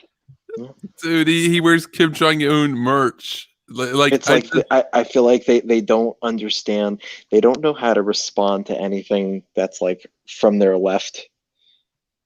He says here. Well, I just want to go to some of the comments and go over how that video performed on YouTube. It was uploaded in June of last year, so about 10 months ago or so. It has at present 956 likes and 892 dislikes. How is that not more dislikes than likes? Like, I obviously disliked it, but there are 52% or 55% of people that watch that and we're like, oh yeah, I'm gonna leave a like on this. Like, what? Yeah, a video openly espousing communism. Unfortunate souls. It says here in the description, 2 minutes in heaven with Hassan Piker. You're watching from Fantastic Friday, brought to you by our friends at Aspiration. To continue supporting TYT, head to aspiration.com/TYT. Hashtag TYT, hashtag aspiration, hashtag sponsored. Like, the whole thing just looks like a freaking racket. Like, these guys are supposed to be like communists or whatever, and they're trying to make like a buck here, a buck there. You know, it's like grifting. We got just ads everywhere. It's just filled with ads, man. It's like, I mean, I know people get on those YouTubers who make like a 10-minute and 1-second video so that they can run multiple ads or whatever. It's like TYT, that's their whole thing. And on the comments here, we've got, I'm just going to go to the top comments and see very professional TYT owner Jank tries to set up his nephew or whatever as a future media pop star-ish. That one's the most liked one. A lot of people here are calling him out for he's trying to own AIU's insult. It doesn't work. Yeah, no, I like that comment too. We got nice credit card ad at the start from the communists at TYT. For real. This is the he says defeat the system from within. Am I right? By the way, is that let's see, is that chick so uptight? Oh yeah, there's some Armenian genocide comments. We got as there should be on all of their videos. Really? We've got here atheism is unstoppable. Video response got more hits than this video. Lol. By the way, this video got 30,000 views, which is funny because all their videos get like 30,000 views, and they have like 5 million subscribers. So Oh. somebody says, "I love cringe, but this was too potent for me." And then somebody says, "Nobody cares what you wear, Hassan. You are an obvious case of nepotism." And then somebody says, "Top tier boomer memes there, buddy." And then see, that's what's funny is like all the people who liked it didn't show up in the comments. All the people who disliked it showed up in the comments. So That's awesome. That's really. I wish it was that way on every video like on this. every video. Well, I mean, I'd have a lot of gripers in the comments probably. Then now they just usually just leave a dislike and go on their way.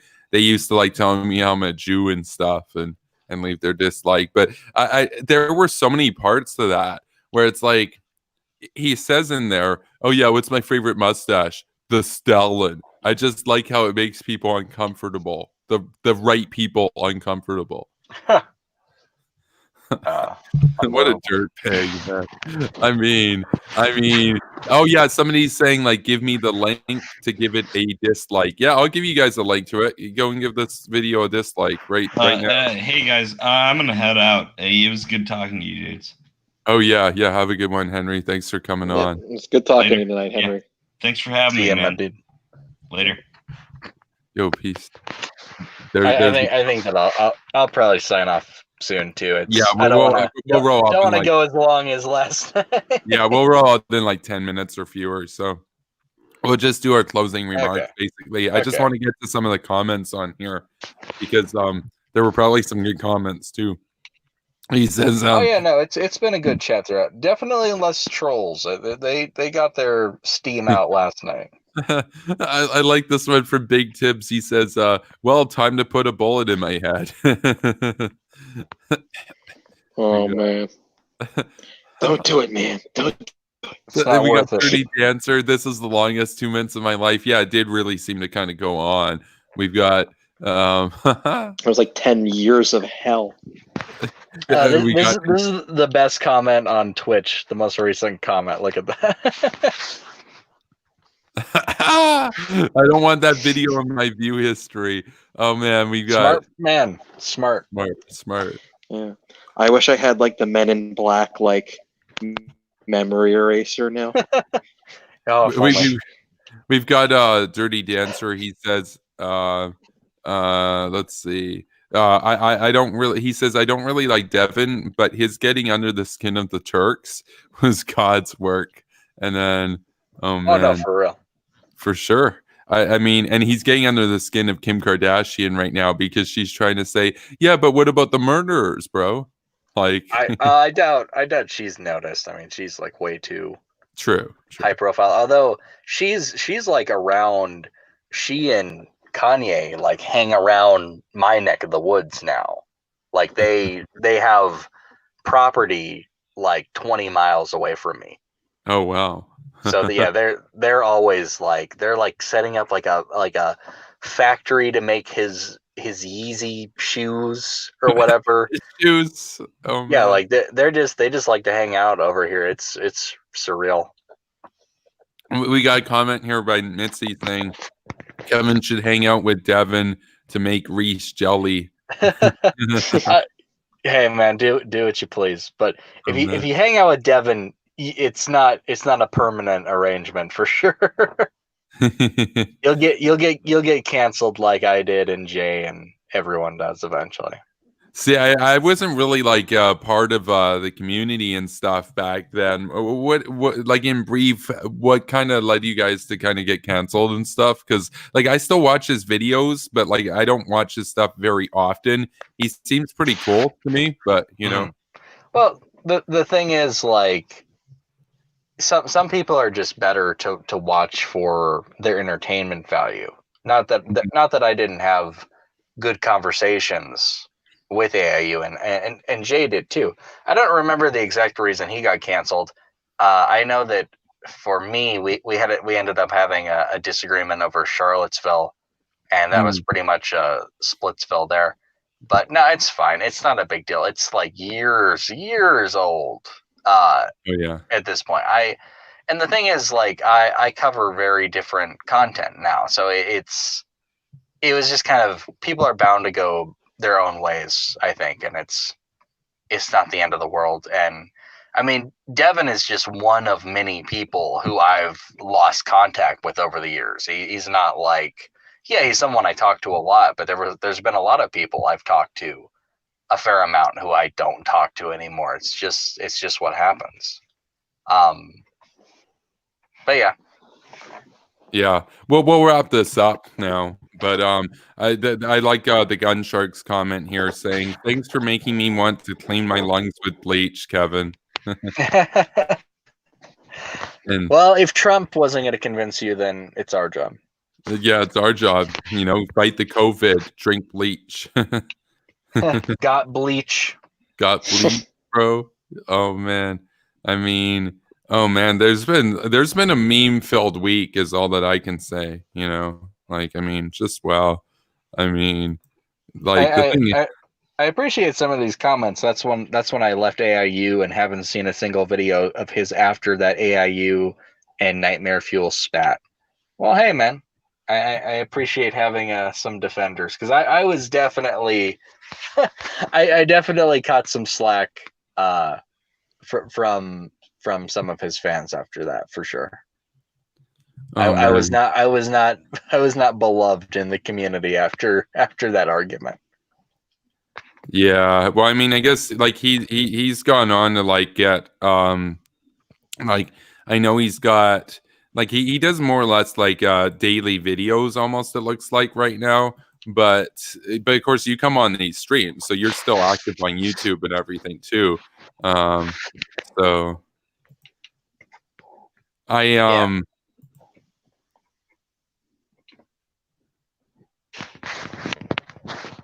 Oh yeah, I don't want that video in my view history. Yeah. You'll have to delete it, Kevin. You'll have to delete it. Yeah, that video right there. I mean, like, that's malware right there. There's another part in that video near the beginning when he talked about, like, you know, well, I go by the name or like some people call me Woke Bay, and he looks kind of shy about it. It's like he called himself Woke Bay. That was his own nickname he gave himself, Woke Bay. Yeah, he was a little embarrassed to admit it. Well, that's what people call me, the ladies. The ladies. He really should have just owned it. He should have been like, "Yo, peeps, it's Woke Bay" with another Woke video. Bay. No, you know who would actually do that though is Sean King from that network. Do you guys know Sean King? Unfortunately. Yeah, that guy. Yeah, no, that guy they've been like having on a lot and stuff, and they were super hyped to get him. I remember back when he got hired there, Jake introduced him, like, get ready for a real. Oh, we're getting big interference from Reese's end. He said, "Get ready for a real progressive, a true progressive champion. Yeah, you've been waiting for it. You've been giving us all this money, and you know what? We finally went and we did it. Get ready. The new TYT social justice correspondent, Sean King." Oh, and I'm watching this, and I'm like, this is the most fucking cringy thing I've seen. And people in the chat are like, "Oh yeah, you know, this is dope and stuff." And I'm like, I'm watching this, and I'm like, he goes on there to like talk about like how like the white people need to be like more conscious of their privilege and stuff. And I'm like this guy is a meme. Like Sean King is a meme. Like, my favorite tweets from him are when he talks about like all of the insiders that he's supposedly in contact with. Like, oh, I talked to Pete Buttigieg's internal staff members, and they're all so happy about him dropping out. Like, nobody from his campaign is contacting you, bro. No, dude, he probably bro. He probably talked to like a couple volunteers at like a Buttigieg office in Portland where they like hand out papers and stuff, and a couple of them were like, "Yeah, I think I'm gonna go and vote for like Biden now." And he's like, see, even the Buttigieg people, they're not happy with him. It's like, okay, bud. Like, yeah. Fake news. Fake news. Fake news. Oh man. We got the gun shark saying Reese has thicker skin because of his training with the Illuminati. I've trained with the Illuminati for many years. Oh man. Yeah, you know, the thing is, it's like for me, I found Devin's work to be like, I mean, he's done a lot of good stuff in my view. I would totally like to talk with him at some point. He's obviously really big, so you know, but You could do it. I don't know. The thing is, like, you would come across a lot of disagreements. Like, he's not very much in agreement with us on foreign policy, I don't think. Yeah, that's true. But no, like, I don't agree. Even though I've had, and I say this as someone who's had these disagreements with him. I'm not gonna sit here and say fuck AIU. I think he's a fine guy. I think that he's been through a lot, and I think that he's a very entertaining guy. I just think that that's kind of the problem. There's that saying, you know, you don't want to meet your heroes, you don't want to meet your idols, and sometimes it just doesn't work out. You have this idea of how it's going to work out based on this person you've been watching who's entertaining you, and it just doesn't always go that way, and that's fine. I'm sure that there's, because I know that I've disappointed people in the past too, who, like, they would leave me a comment, like they'd leave me like some essay long comment, and I would leave them a considerably shorter comment. And I've had people like, oh, that's it, that's all the time you have for me, like that, you know, I wrote this big long thing for you, and you don't have enough. You're so egocentric. You don't have enough time for your fans. Watch your ego, Reese. Watch that ego. Look, man, I try to make, if you're in a position, and I can't even imagine having a channel of that size, but you try to make as many people happy as you can, but like it's fucking work sometimes. Oh yeah. And you know, I think people need to keep that in mind. You know, you're not owed, if you're like a viewer of a channel, you're not owed anything. You're not owed any amount of decorum or nicety or interaction or even a like on a tweet. You're not owed shit. You're really not. And I'm tired of feeling like I owe people shit, because that's why I'm not even doing anything right now. I'm not making content. I'm like, I have other things I would like to focus on. And fuck anyone who thinks like, oh, they're owed something. No, I don't work for you. Like I'm my own person.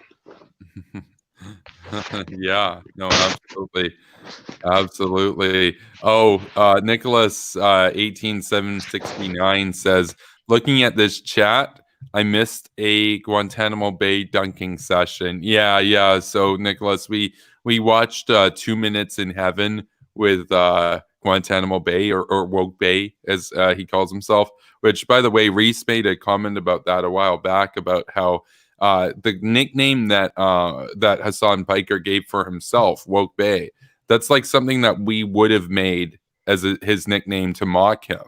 Like it's not a cool nickname.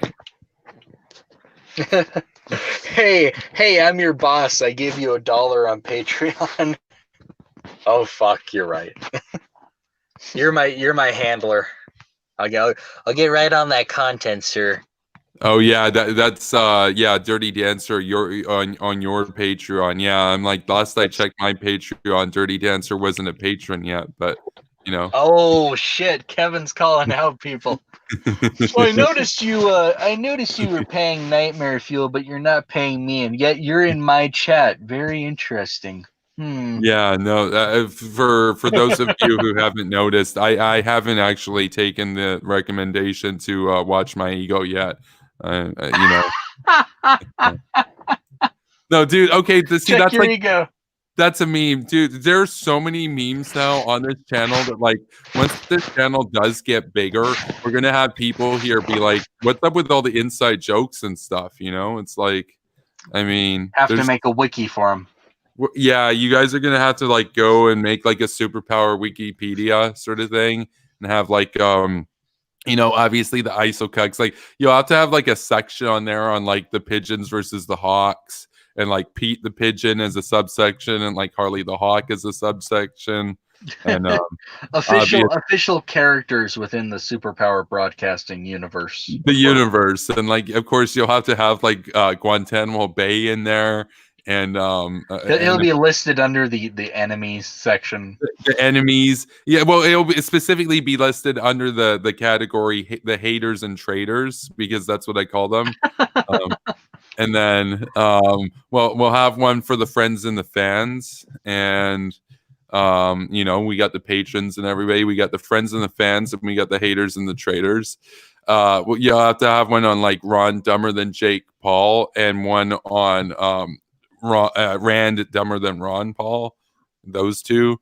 We'll have to have obviously a citation in there about what Jake Paul's views on them actually are. Because like one day I wouldn't mind actually getting Jake Paul on here and just asking him like who he would vote for. Because I guess he's not going to vote for Ron Paul.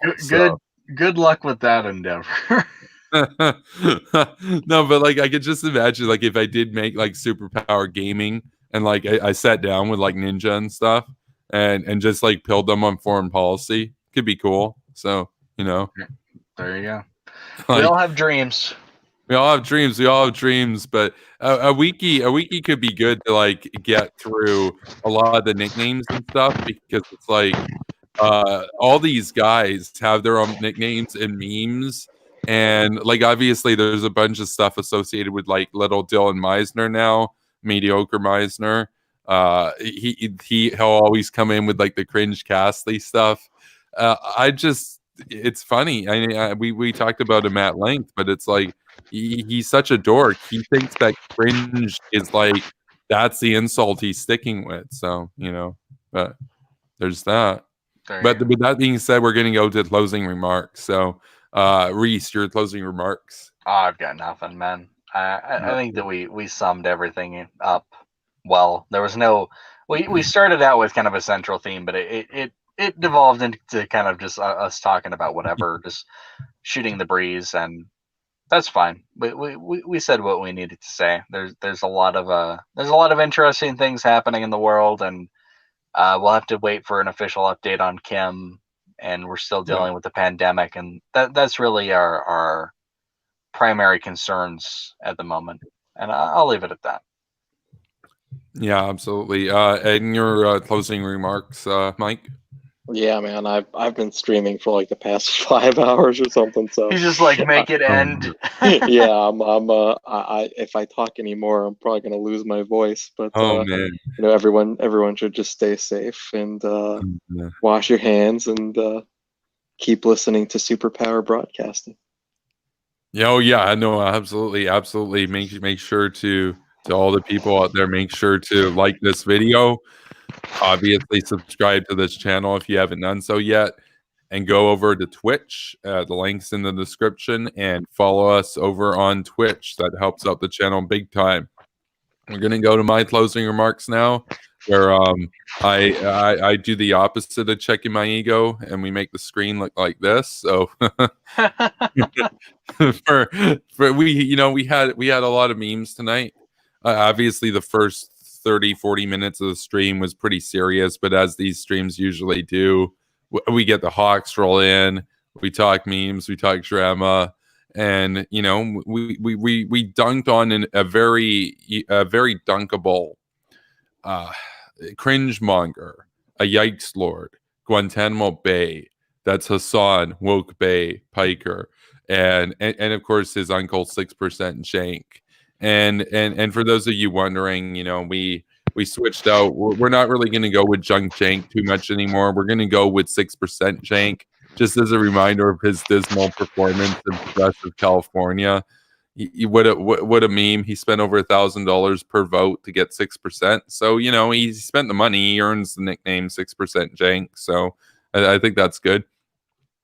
We talked about a lot of stuff.